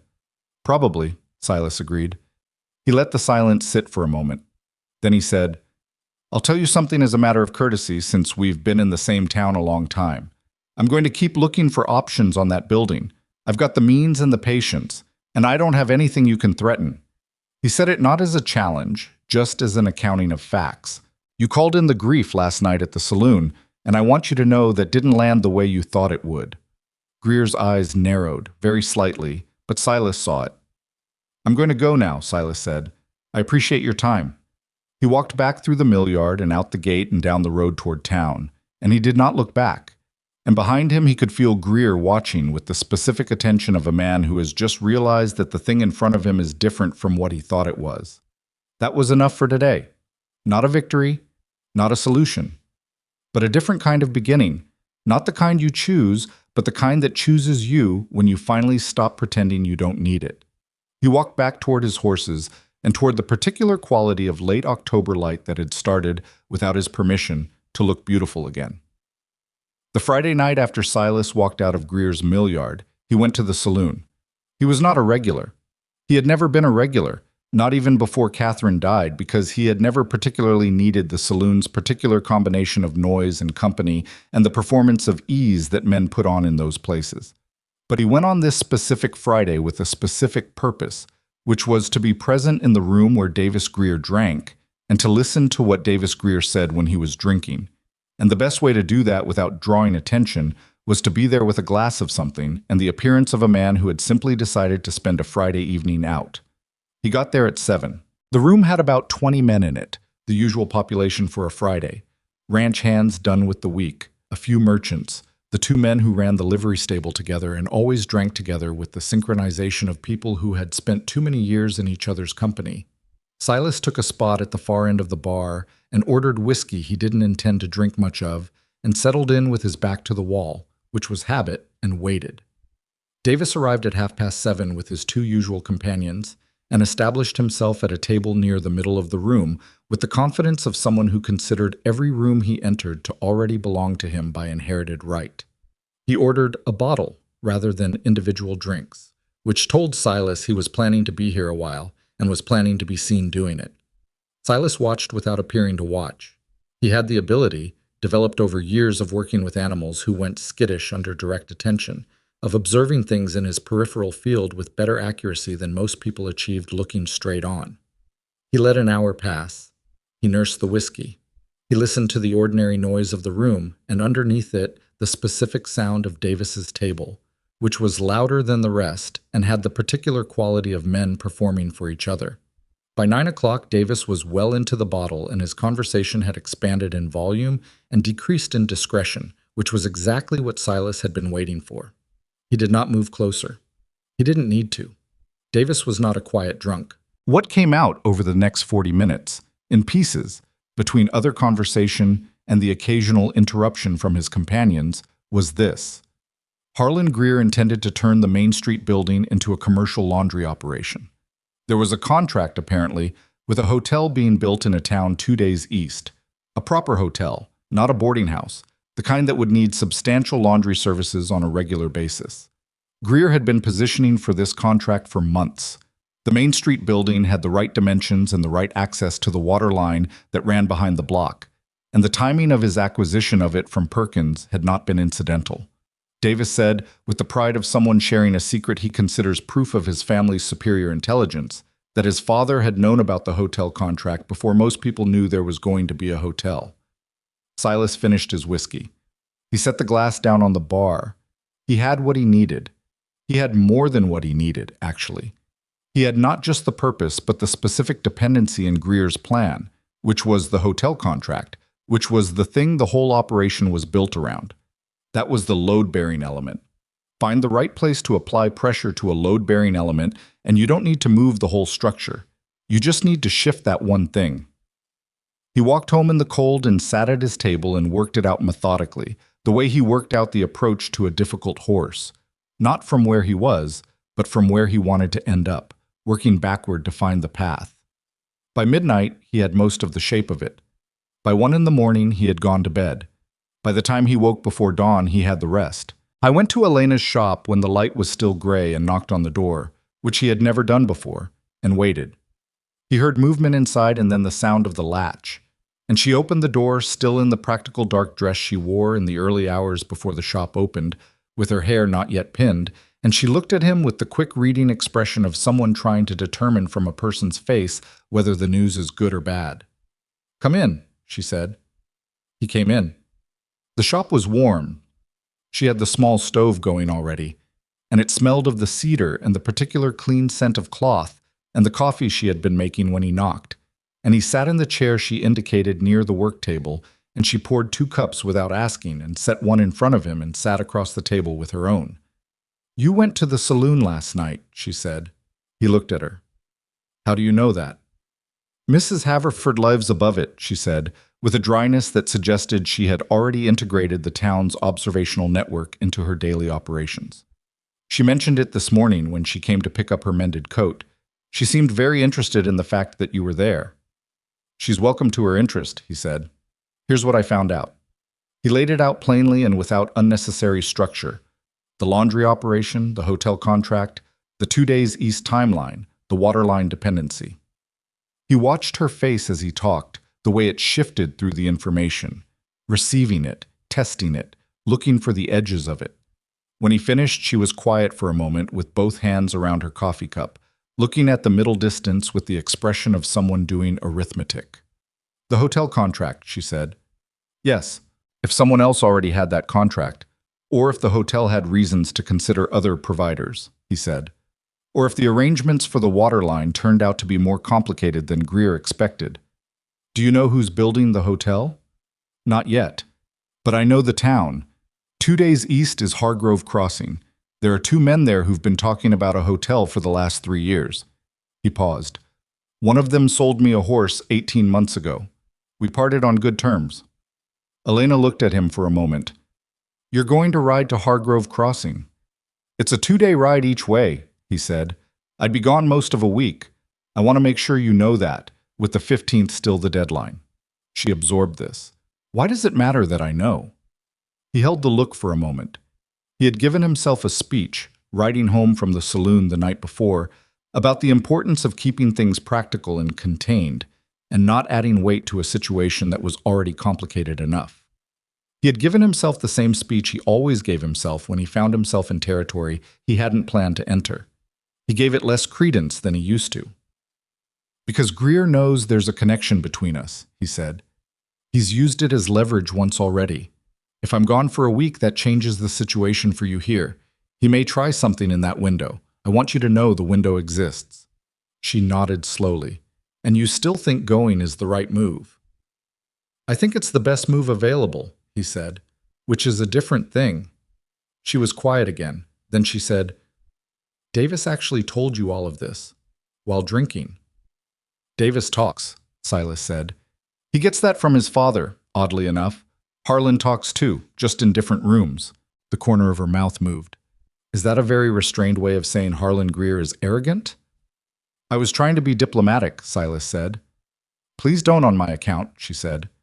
He almost smiled. He was getting better at that, or at least at not immediately suppressing it. Harlan Greer is arrogant, he said. He's been the largest man in this particular room for long enough that he's forgotten rooms come in other sizes. She looked at him with that specific quality of attention she had, the kind that landed on you with the gentleness of something that is nonetheless entirely serious. Be careful, she said. On the road. It was a simple thing to say. 2 words that people said to each other all the time in casual parting, without particular weight. But she said it looking straight at him, and with something in it that was not casual, and he sat with it for a moment before he stood up and thanked her for the coffee. I'll leave tomorrow morning, he said. Early. I'll be up, she said, which was not quite a promise to see him off, and not quite not one either. He left the shop and walked home in the gray morning with the cold pressing through his coat and something in his chest that he had given up trying to name and was instead just allowing to be there, the way you allow weather. You don't choose it. You don't explain it. You simply register that it is present and dress accordingly. He spent the rest of that day preparing. He put the horses in order. The gelding was close enough to healed that his owner could take him back, which Silas arranged for that afternoon. The colts he made arrangements with a neighboring man to check on. The roan he settled into the paddock with enough hay for 10 days and the particular care of someone preparing a home for something they intend to come back to. He packed what he needed for the road, which was not much. He checked the strongbox and took out enough to cover the kind of conversation he intended to have in Hargrove Crossing, which was a conversation that would go better if he arrived as a man with means rather than one asking favors. He went to bed early and lay in the dark for a while in the room that still held its old shapes. The angle of Catherine's chair visible through the open door to the kitchen, the rocking chair out on the porch, the particular arrangement of objects that had been still for 3 years. And he thought about what Warren had said, about being sure. He thought about the arithmetic of the strongbox and what it would mean to spend it this way, which was not the conservative, careful way he had been spending everything since Catherine died. Hoarding not just money, but all forms of investment in the future, as if the future were a thing that might not arrive and you shouldn't stake too much on its existence. He thought about Elena saying, "Be careful," and the specific quality of the 2 words in her voice. He slept. He was up before 4 and packed and ready by 5. And when he led his horse out the gate in the darkness, Elena was standing at the edge of the road in her coat, with a cloth bundle in her hand, exactly as she'd half promised, and she held the bundle out when he reached her. "Food," she said, "for the road." He took it. "You didn't have to do that." "I was awake anyway," she said, which they both knew was probably not true, and neither of them addressed. He stood there for a moment in the dark with the horse at his shoulder and the cold moving through the still air, and Elena standing 6 feet away with her coat pulled close, and he wanted to say something that would accurately represent the sum of what had accumulated in him over the last 2 months, which was considerable, and which he was not going to attempt to compress into the available time and dark and cold. "I'll be back by the 12th, he said, 3 days before the deadline. "I know," she said. "If Greer does anything while I'm gone, I'll handle it," she said. And then, with the particular quality of someone choosing to be vulnerable without making a production of it, "And I'll still be here when you get back." He held that for a moment. Then he said, "Good." And it came out lower and more direct than he had intended, which was sometimes how the true things came out when the defenses were down. He rode north in the dark and did not look back, because he was the kind of man who did not look back, and because he was reasonably confident that if he did, he would find it very difficult to keep going, and the going was necessary. The road to Hargrove Crossing was 2 days of hard riding through country that was moving rapidly into winter. The first morning was cold but clear, the kind of day where the air has been emptied of everything soft and what remains is precise and clean and occasionally brutal, and Silas rode through it with the focused purposefulness of a man who has somewhere to be. His horse was a good animal, steady and undemonstrative, the kind of horse that made long rides feel like work rather than ordeal, which was exactly what he needed. He thought about Elena for the first several hours with the distracting persistence of a mind that had been given an object of interest after 3 years of deliberately keeping the shelves bare. He thought about the conversation in his kitchen and the specific things she had said about leaving the town where her mother's absence had a shape. Every single thing in that town was shaped like her absence, and the fact that she had packed everything and come here. He thought about what that meant, to leave the geography of your grief rather than staying inside it, and whether that was strength or simply a different configuration of the same wound. He had not left. He had stayed. He had turned Clearwater into the geography of his own grief with a thoroughness that, examined from the outside, probably looked like devotion, but from the inside had always felt more like an inability to move. He was not sure, even now, which it had been. Maybe both. Maybe the distinction mattered less than he had made it matter. He camped the first night by a creek that was already running sluggish with cold, built a small fire, ate the food Elena had packed, which was better than anything he would have made for himself, biscuits and dried meat, and something wrapped separately that turned out to be 2 pieces of cornbread and cloth, and sat looking at the fire for a while doing the thing he rarely allowed himself, which was to simply sit without working. He thought about the rocking chair. He had built it the first spring after he and Catherine came to the property, before the cabin was fully finished, because she had asked for it with the specific wistfulness of someone who has spent too many years without a place to simply sit. He had built it from the ash wood at the edge of the property, and he had taken longer than necessary because he wanted it to be right.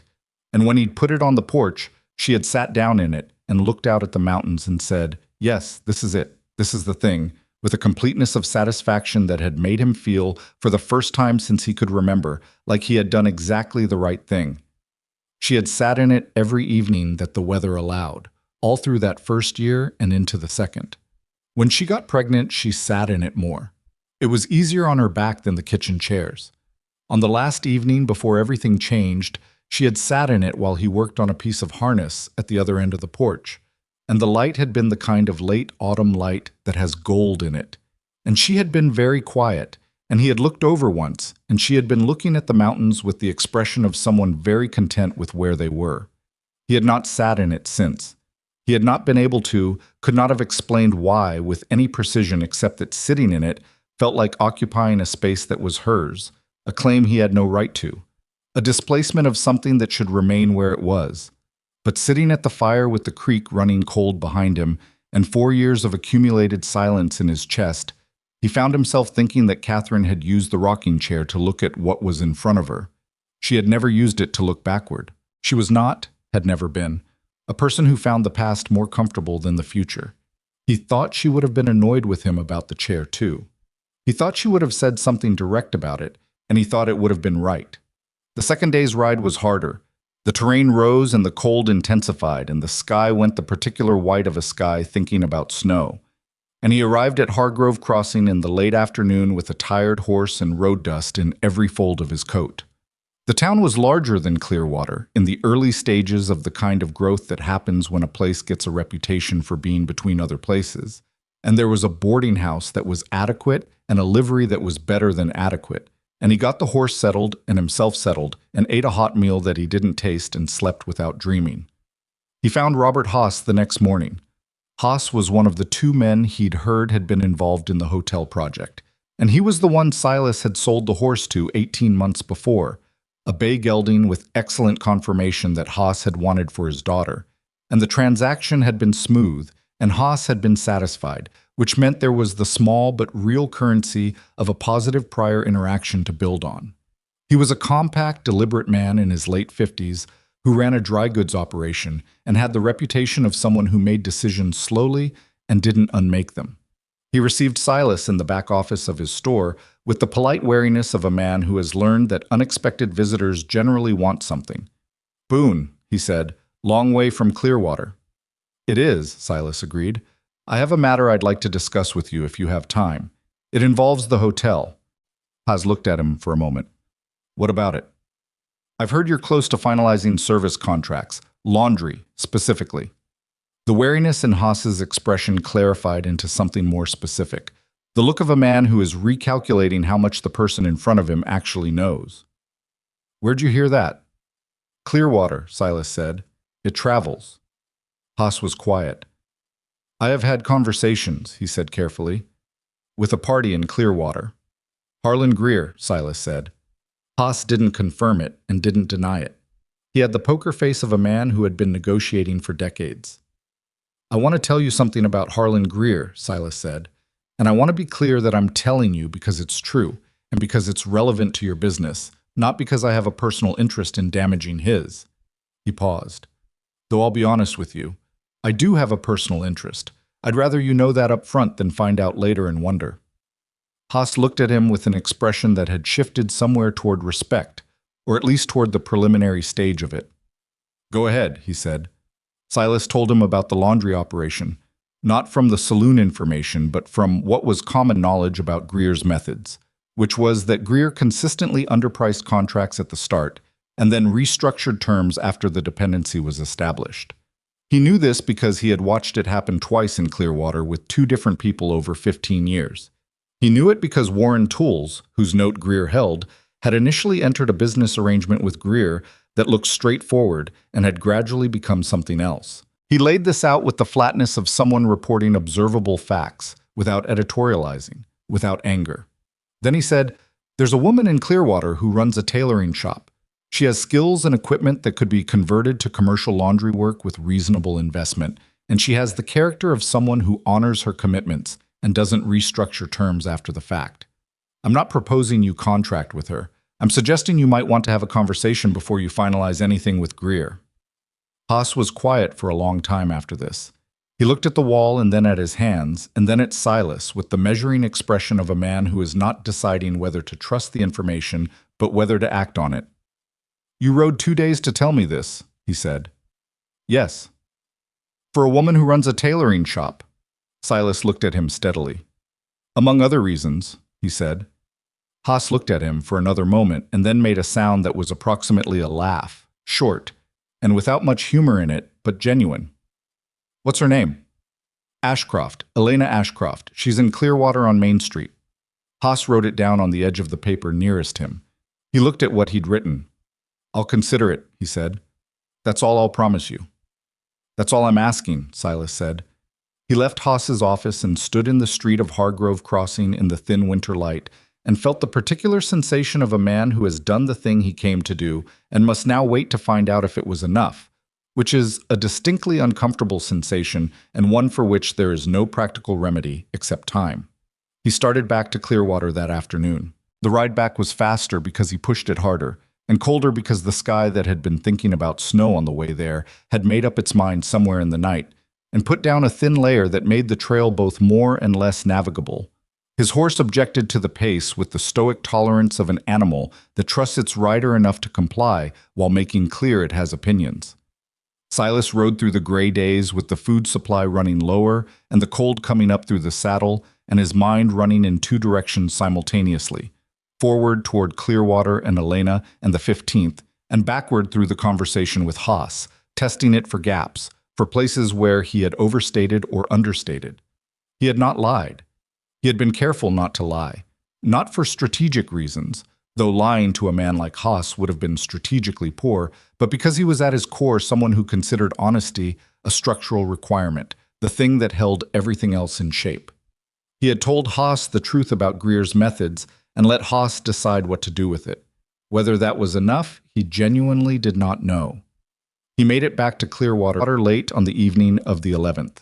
The town was quiet in the way small towns go quiet at the end of a cold day, the streets empty and the lights warm in the windows. And he put his horse in his own paddock and fed the roan, who indicated her opinion of his absence by pointedly ignoring him for approximately 3 minutes before relenting and pressing her nose against his shoulder. And he stood in the paddock in the cold with his hand on her neck and let himself feel something uncomplicated for a moment. Then he went inside and found the note that had been slid under his door. It was from Elena.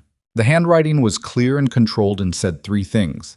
The first was that Greer had sent Davis around to the shop on Tuesday and Wednesday, the standing outside routine, longer each day.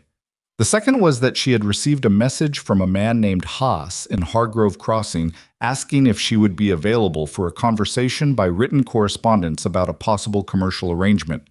The third was, "I don't know what you did, but thank you." He read it twice. He put it on the table. He went and made coffee because it was what you did at the end of a long road.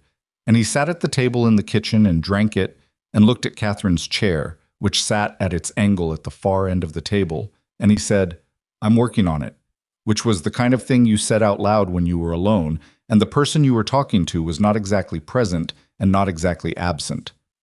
The next morning, he went to Elena's shop before it opened. She opened the door before he could knock, which meant she had been watching for him, and neither of them said anything about that. "You look terrible," she said. 2 days on a cold road," he said. "Come in."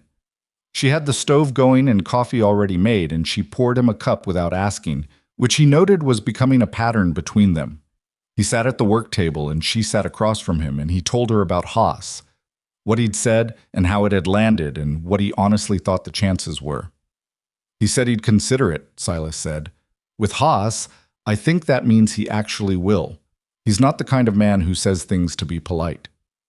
"And if he contacts me," Elena said slowly, "and if there's a real arrangement to be made, that would remove Greer's hotel contract dependency, which means the building becomes less important to him." "Less important, yes, not unimportant." He paused. "He might still push the eviction out of stubbornness. Men like Greer don't like being worked around. But without the commercial purpose, he'd be paying the cost of holding an empty building to make a point. That has a limit." She looked at him for a moment. "And if it doesn't work? If Haas decides to go with Greer anyway, or there is no arrangement, and the 15th comes, then we find another approach," he said. "I don't have a clean solution. I have a move that might open a door. I want you to know that's what it is." She nodded.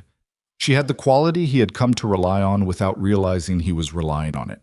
The quality of receiving honest information without needing it to be more than it was. Some people needed the person telling them difficult things to also wrap the difficult thing in reassurance, to perform a certainty they didn't have. Elena took the information at its actual size. "Silas," she said. It was the first time she had used his given name. He registered this in the same way he registered everything about her, which was fully and with a precision he had stopped apologizing to himself for. "What you did," she said. "Riding to Hargrove Crossing, spending your own savings on the building attempt, and on Warren's note. I know about Warren's note. He told me when I went to thank him for trying." She held his eyes. "I need you to know that I see it. Not just the practical parts of it. I see what it cost." He was quiet for a moment. There was something in being seen. Actually seen. Not the surface scene of reputation or the pity scene of grief, but the real scene of someone who has paid attention and is now reflecting back what they found, that he had forgotten the weight of. The weight was considerable. It pressed on him in a way that was not unpleasant, but that he had to steady himself against. "I know," she said more quietly, "that it means something specific, for you to spend what you saved. I know that savings like that represent a future, and I know that investing in a future is something you haven't done in a long time." He had not said that. He had not said it to her or to anyone, but she had arrived at it through the combination of attention and intelligence and the specific knowledge of what it meant to lose someone and build walls against losing anyone or anything again, which she had her own version of, her own particular architecture. "No," he said. "I haven't." He paused. "I'm trying to learn how." She looked at him. He looked back. Outside, the morning was getting started. He could hear the distant sounds of Clearwater waking up, horses and wagon wheels and someone calling across a yard. And inside the shop, the stove ticked and the coffee steamed, and between them on the work table, there was the ordinary clutter of her work, spools of thread and a half-finished hem, and the small silver thimble she wore on her right middle finger that he had noticed early and filed and not thought about until just now. "I think you're doing all right," she said, with the warmth that lived underneath her dryness, the warmth she didn't advertise but didn't hide either. He did not say what he was thinking, which was that doing all right was a different and better thing than it had been 3 months ago, and that she was the specific reason for the difference, and that he was aware of this with a completeness that no longer frightened him the way it had. He would find the time for that. Not here, not in the compressed urgency of the next 4 days before the deadline, but it was there, waiting, in the same way that spring waits inside winter, not visible from the outside but present nonetheless, already doing the work. He finished the coffee. He stood up. "I'm going to check on the horses," he said, "and then I'm going to think about what we do if the 15th comes and we're still in the same position." "Come back when you've thought," she said. He went to the door and then stopped and said, without turning around, "What you said in the note. Thank you." He paused. "I didn't do it to be thanked." "I know you didn't," she said. "That's why I meant it." He walked out into the November morning, and the cold hit him straight and honest, and he stood on the street for a moment looking at the mountains, which were white now from a distance, proper winter white. And he thought about the rocking chair, and Catherine looking at what was in front of her. And he thought that what was in front of him this morning was a town he knew and a problem that might be solvable, and a woman inside that shop who had used his name like it was something she'd been holding carefully for a while before deciding to say it out loud. He put his hands in his coat pockets and walked toward home, and for the first time in nearly 4 years, the walking felt like going towards something rather than simply moving away from everything he couldn't hold on to anymore, and the difference between those two things was not small. The 13th came without word from Haas. Silas checked the post himself that morning, which was not something he normally did.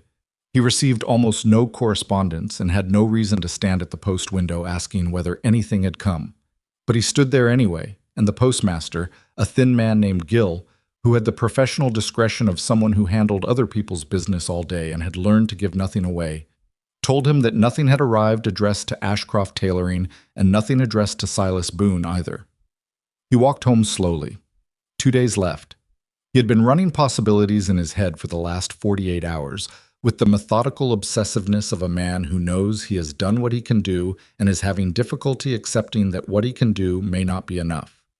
The Haas angle had been his best move, and it had not yet produced anything visible, which meant either Haas was still considering, or Haas had considered and declined and simply had not found it necessary to communicate the decline, which was the kind of thing that happened when the person who asked was not the one with the direct stake in the answer. He fed the horses. The roan had recovered whatever opinion of him she'd lost during his absence, and stood close while he worked, her weight comfortable against his arm. He had been thinking about selling her. She was healed enough now, she would be worth good money, and he had depleted his savings more than was strictly comfortable. But every time the thought arrived, he found himself unable to move toward it, which told him something about the state of his practical judgment that he was not entirely proud of. The 14th passed the same way. No word. That evening, Elena came to his door for the first time. Not the gate, not the paddock fence, his actual door, and she knocked with the specific knock of someone who has decided to do a thing and is not going to stand outside talking themselves out of it. He opened it, and she was standing there in her coat with her hair pulled back and her expression set in the way it got when she was being braver than she felt. "I need to pack tonight," she said. "If there's nothing by morning, I have to start moving things out. I wanted you to know." He stepped back from the door. "Come in." She came in. She had not been in the house since the kitchen conversation weeks before, and she took the room in with the quick inventory of her eyes. The same room, the same objects, Catherine's chair still at its angle, the rocking chair visible through the window on the porch. He watched her register all of it without comment and felt, as he had felt that first time, the exposure of being seen inside the actual space of his life. "Where would you go?" he said. "If you have to move out." "Mrs. Haverford offered a room above the saloon," she said. "Temporarily. I could do work from there, smaller pieces. It's not—" She stopped. He could see her assembling and reassembling whatever she had planned to say. "It's not what I came here to build, but it's something. You're not leaving Clearwater." "No," she said. "I told you that at the beginning. That part doesn't change." He nodded. They stood in his kitchen, and the lamp made the room amber, and outside the November night pressed against the windows with the full weight of Wyoming winter. And the situation was what it was. The deadline was tomorrow. And the move Silas had made might not have been enough. And there was a version of tomorrow in which the thing Elena had built got dismantled by a man who had more money and more history in this town and the legal standing to do it. He wanted to tell her it would be fine. He didn't, because he didn't know that, and she didn't need the performance of certainty from him. What she needed, he thought, was what he had tried to give her from the beginning, which was the honest truth without the padding. "I don't know what tomorrow looks like," he said. "I want to tell you I do, and I don't." She looked at him. "I know," she said. "I'm not here for guarantees." "Why are you here?" She was quiet for a moment. The question had come out with more directness than he'd intended, or possibly exactly the directness he had intended, his mouth moving ahead of his caution. She looked at him with the expression he had come to understand as her processing face, not defensive, just thinking, giving the thing the consideration it deserved before she answered. "Because I didn't want to spend tonight alone in that shop packing boxes," she said. "And because you're the only person in this town I want to be with when things are hard." She said it plainly, without any dramatic weight on it, which was more arresting than drama would have been. "I thought you should probably know that." He was quiet. The lamp ticked. The night pressed on the windows. "I thought you should probably know," he said, "that you've been the first thing I notice in the morning when I'm out with the horses. Whether your light is on, where the blue dress is." He stopped and started again. "I thought I had closed myself off completely. You found the gap I didn't know I'd left." She looked at him for a moment that had several kinds of weight in it, and none of them were uncomfortable. Then she said, "That's the most words I've ever heard you say consecutively." "Don't get used to it," he said. She made the sound that was her version of a laugh, the rough-edged, genuine one he had overheard from 30 feet away back in September, and that had unsettled him the same way a key unsettles a lock. She made it, and then looked at Catherine's chair, and then back at him. "Tell me about her," she said. "If you want to, you don't have to." He sat down at the table. After a moment, she sat across from him, in the same place she had sat before, and he told her about Catherine. Not the large, sweeping facts of it, the death and the grief and the 3 years of silence, but the smaller ones. The boot she threw at the coyote. The way she burned the first 3 batches of everything she cooked and refused to acknowledge this as a pattern. The fact that she had come from Kansas and looked at this valley and said here with complete finality and had never second-guessed it. The rocking chair, and what she used to do in it in the evenings, and what he had not been able to do since. Elena listened the way she always listened, with her full attention and without the anxious filling of pauses that made other people's listening feel like waiting for their turn to speak. She let him tell it at the speed it needed to go, which was not fast. When he was done, she said, "She sounds like someone who knew her own mind." "She did," he said, "completely. It was one of the things that was most difficult about losing her. She had been so certain about being here, about staying. It seemed wrong that the certainty hadn't been enough to keep her." Elena was quiet for a moment. Then, "I think certainty doesn't protect you from loss. I think it just means you were fully present for the thing while you had it. That's not nothing. That's actually most of it." He sat with that. It went in and settled somewhere, and he knew it was something he would be thinking about for a long time. The specific truth of it, the way it reframed 3 years of private argument with himself about whether Catherine's wanting to live should have been sufficient to keep her alive. The wanting was not the guarantee. The wanting was the whole point. The wanting was, as Elena said, most of it. "She would have liked you," he said. He said it because it was true, and because some truths belonged outside the head that generated them. Elena looked at him. Something moved across her face that was not quite a smile and not quite not one. "I would have liked her," she said. They sat in the kitchen until late, and somewhere in the course of sitting there, the conversation moved away from the past and into other territory. Her mother, the town in Kansas they had both come from, the specific mechanics of the journey that had brought her to Clearwater, which involved a wagon with a bad left axle and a stretch of road near the Colorado border that she described with the practiced economy of someone who has told a story enough times to know which parts are worth keeping. He told her things he had not told anyone in years, small things mostly, nothing dramatic, the ordinary sediment of a life.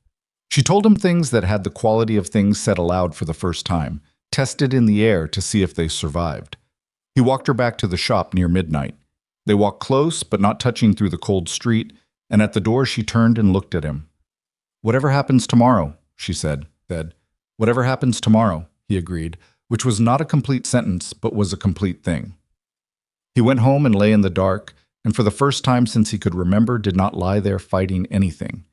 He was afraid of tomorrow, and he let the fear be there without building a wall against it, because the wall was what he had done for 3 years, and the wall was what had made the fear into a permanent resident rather than something that moved through and kept going. He let it move. He lay in the dark, and eventually he slept. The letter arrived at 7 in the morning. He was at the paddock when Jill the postmaster came down the road, which was unusual enough that Silas was at the gate before Jill reached it. Gil was not a man who delivered things personally. He stood at his window and people came to him, and the fact that he had come out before the post window officially opened meant that whatever he was carrying had produced in him an urgency that overrode professional habit. "Came on the early rider," Gil said, holding out the envelope. "Addressed to the Ashcroft shop. But I thought—" He glanced down the street toward Elena's building. "I thought, given the circumstances, time being what it is this morning." Silas took the envelope. Haas. The return mark was Hargrove Crossing. "Thank you," he said to Jill, who nodded with the solemnity of a man who has done something that matters and knows it, and went back up the street. Silas did not open it. It was not his letter. He went down the street himself and knocked on Elena's door at 7 in the morning, and when she opened it she was already dressed, which told him she had not slept much either, and her face when she saw the envelope went through 3 expressions very quickly before settling into something careful and still. She took it. She looked at his face and then at the envelope. "Come in while I read it," she said. He came in. She sat down at the work table and opened the envelope with the small scissors she kept there, the automatic use of the right tool for the job, even now, which was so completely her that it made something tighten in his chest with a fondness he had stopped arguing with, and she unfolded the letter and read it. He watched her face. She read it once, then she read it again. He could tell from the movement of her eyes when she reached the second reading, the way they moved differently, slower, landing more deliberately on specific words. Then she put the letter flat on the table and put her hands on top of it and looked at the wall for a moment. "He wants to meet," she said. "He's coming to Clearwater next week. He has a proposal for a commercial laundry contract. Trial basis, 6 months, renewable." She paused. "He says he has chosen to pursue other arrangements for the service and will not be proceeding with the party he had previously been in conversation with." Silas let out a breath he had been holding since roughly the morning of the 12th. "He doesn't name Greer," she said. "He wouldn't. Haas is too careful for that." She looked at him. The expression on her face was the complicated kind that happens when relief and something deeper arrive at the same time and occupy the same space, and she looked like she was trying to decide which one to address first. "This doesn't solve the building," she said. "I still don't have legal standing to stay past today." "No," he said. "But it changes what Greer has to gain from pushing you out. The building was valuable to him because of the hotel contract. Without the contract, it's a building he bought at inflated price that he has no use for. He'll hold it for a while out of stubbornness. Men like Greer don't pivot gracefully." He paused. "But there are 2 other storefronts in this town that could work for your purposes. Warren told me last week he has a property on the East Block that he'd rent fairly to the right person. No complications attached. It's smaller, but workable. And if the Haas contract develops the way it could develop, you'd have the means inside a year to put yourself in a better position." She was looking at him steadily through this. When he finished, she said, "You've been planning for the possibility that the building was lost." "I've been planning for contingencies," he said. "It's what you do when you care about the outcome."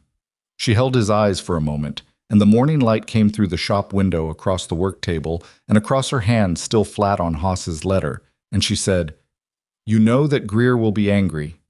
"Yes. He'll cause problems. Not immediately. He'll wait until he thinks we've forgotten about him, and then something will happen.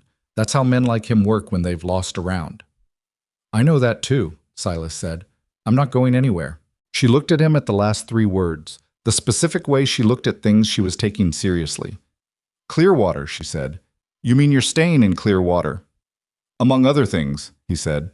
This time the smile arrived fully, the actual one, not the preparatory motion. It was the same smile he had caught glimpses of at angles but had not been the direct recipient of, and it was warmer than he had estimated, and he was not prepared for it in the way that you are never entirely prepared for things you have wanted without admitting you were wanting them. Later that morning, he went to see Harlan Greer. He went alone, and he went directly, and he knocked on the mill door and waited. And Greer came out with the expression of a man who has received sufficient intelligence from his various informants to know that the morning has not gone the way he intended. "Boone," he said. "I'll be brief," Silas said. "The Haas contract is gone. You know that already, I imagine. The building is a holding that costs you money to maintain for no purpose." He paused. "I'll make you one more offer. Same number I offered through Warren. You'll take a loss on what you paid Perkins, but you'll take a smaller loss than carrying an empty building through winter." Greer looked at him with the flat inventory expression, and underneath it something that Silas recognized as the specific anger of a man who has been outmaneuvered and knows it, and is trying to locate the place where it happened. "You did this," he said. "Hargrove Crossing." "I had a conversation with a man about his business interests," Silas said. "That's all." "That's not all." "No," Silas agreed. "It's not. But it's what I'm willing to say about it." Greer was silent for a long moment. He looked at the mill behind him and then at the street and then at Silas, and the calculation was visible to not the outcome of it, but the working of it, the weighing of costs against the stubbornness that had served him well in other situations and was not serving him here. "I want 15% above what I paid," he said. "I'll give you 5, Silas said. 10. 7, Silas said. "That's the number. It doesn't go higher." Greer looked at him. Silas looked back. He had the quality, at this moment, that he had when he stood in the paddock with a difficult horse, the quality of someone who has decided how far he will go and is entirely comfortable with the stillness of waiting to find out if that's far enough. Greer said, "Fine." Silas nodded. He turned and left. He walked back down the street toward his property in the thin November light, and he did not feel triumphant, because triumph was not precisely what this was. What this was a problem that had been solved with the available tools at considerable cost and without any elegance. Not the kind of ending you planned for, but the kind you arrived at after enough persistence that the original plan was barely recognizable in the outcome. What mattered was the outcome. He went to Elena's shop and told her, and she listened, and when he was finished she was quiet for a moment, and then she said, "You spent almost everything you had saved." "I'll earn it back," he said. "The horses pay well." "Silas." She said his name the way she had said it the first time, with that quality of having held it for a while before releasing it. "I need to ask you something, and I need you to answer me honestly." "All right. Do you regret it, any of it?" He thought about the question honestly, the way it deserved. He thought about the strongbox under the workshop floor, and what it had represented before, the future held at careful distance, saved and secured and never spent on anything that required him to believe the future was coming.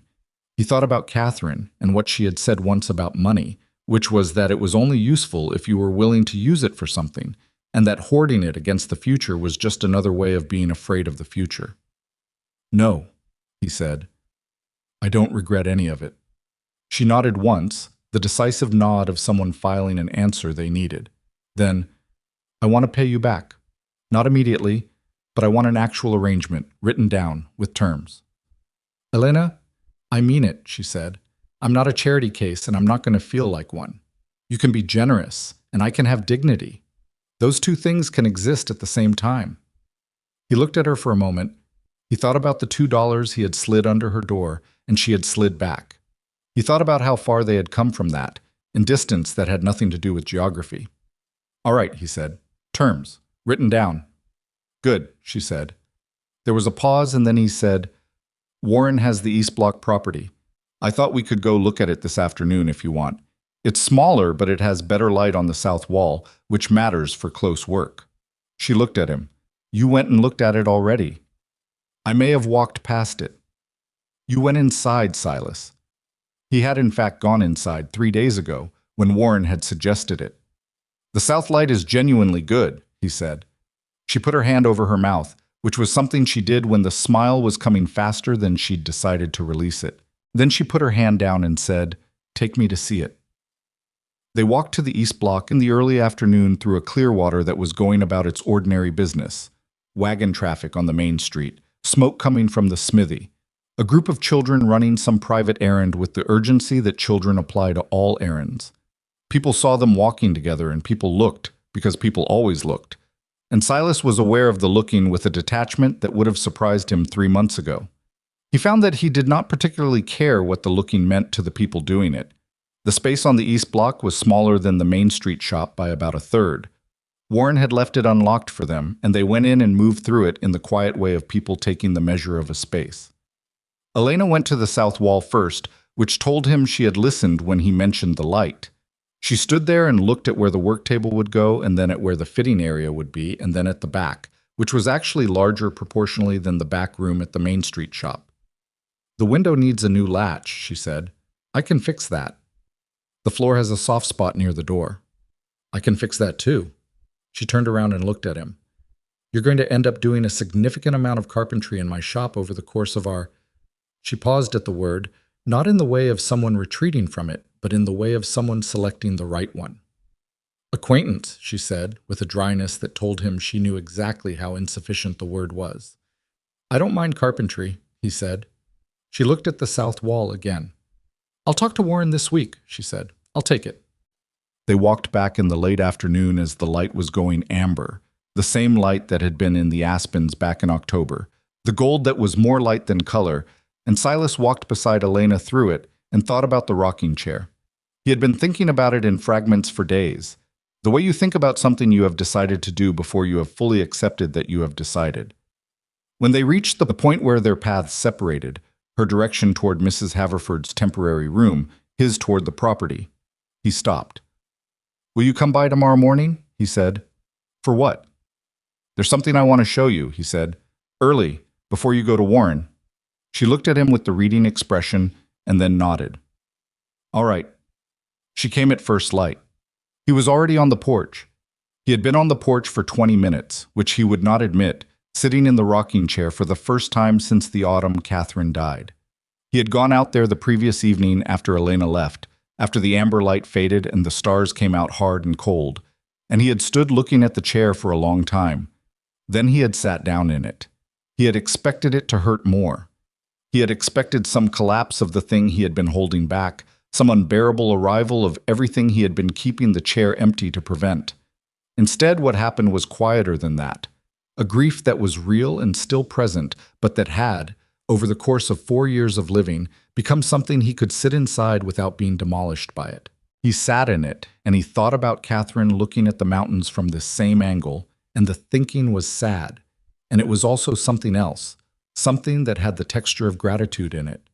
He had loved her, and she had loved him, and they had built something real in the time they had, and the fact that the time had been too short was a true and painful thing that would always be a true and painful thing, and it did not cancel out any of the rest of it. He sat in it until the cold pushed him inside, and then he went to bed. In the morning he sat in it again when Elena came up the path, and she saw him in it from the gate and slowed her step, and he watched her understand what she was seeing, not with any dramatic display, just a quiet recognition, the eyes going slightly softer for a moment. She came up the porch steps and stood beside the chair. Good morning, he said. Good morning, she said. He looked at the mountains. She stood beside him. The morning was cold and clear, and the mountains were white above the tree line, and the town below them was waking up in the ordinary way of town, smoke, and light, and the slow percussion of another day beginning. I'm going to build a second one, Mo, he said. Chair, same design, for the other side of the porch. She was quiet beside him for a moment. Then, that sounds like a good use of ash wood. It was not a grand statement. It was not a promise assembled from large words. It was what it was.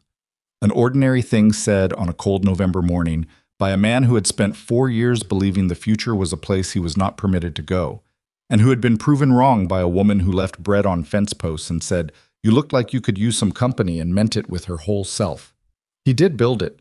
It took him 3 weekends through December, working in the mornings when the light was good and stopping when his hands got too cold, which happened sooner than it used to because he was not pushing through the cold the way he had been pushing through everything for the last 4 years.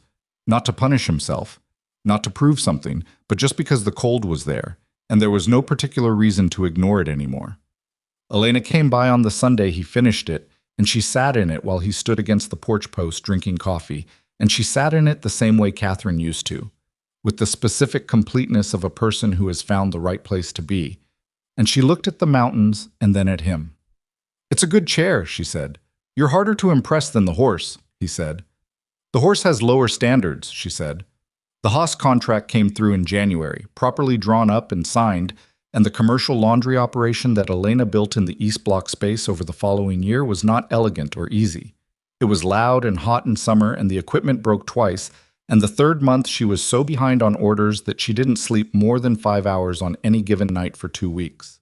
But it was hers, which was the whole point from the beginning. Haas was a reliable partner in the specific way of men who don't make promises they don't intend to keep, and the arrangement renewed at the end of the trial period and expanded the following year. Harlan Greer never did anything specific to either of them after that November. He was not the kind of man who forgave, but he was a practical man at bottom, and practical men eventually moved their attention to the next available leverage point. Davis left Clearwater 2 years later and went somewhere east, and was not much discussed after that. Silas and Elena married in the spring at the Warren Tula's property because it had more room than either of their buildings, with the practical simplicity of two people who had already done the difficult work and didn't need a ceremony to prove it. About 60 people came, which was most of Clearwater. Warren stood up with Silas. Mrs. Haverford cried with the enthusiasm of someone who had been invested in the outcome for months. The roan mare was eventually sold to a family with children, which Silas did not feel entirely good about until Elena pointed out that the roan had started letting the youngest child, a girl of about 7, lead her around the yard on a rope, which the roan had never permitted any adult to do, and which was its own kind of answer to whether the arrangement was acceptable. The wooden horse he made the spring after the wedding was not made as a gift for anyone specific. He made it in the evenings in the workshop, from a piece of walnut he had been saving without knowing what for, and it was a small and careful thing that took him 2 months, working in small increments, and when it was done it sat on the mantelpiece in the house that was no longer organized around grief, but around the ordinary beautiful difficulty of two people building something shared. Years later, their son would carry it in his pocket with the reverence that children give to things whose importance they sense without fully understanding.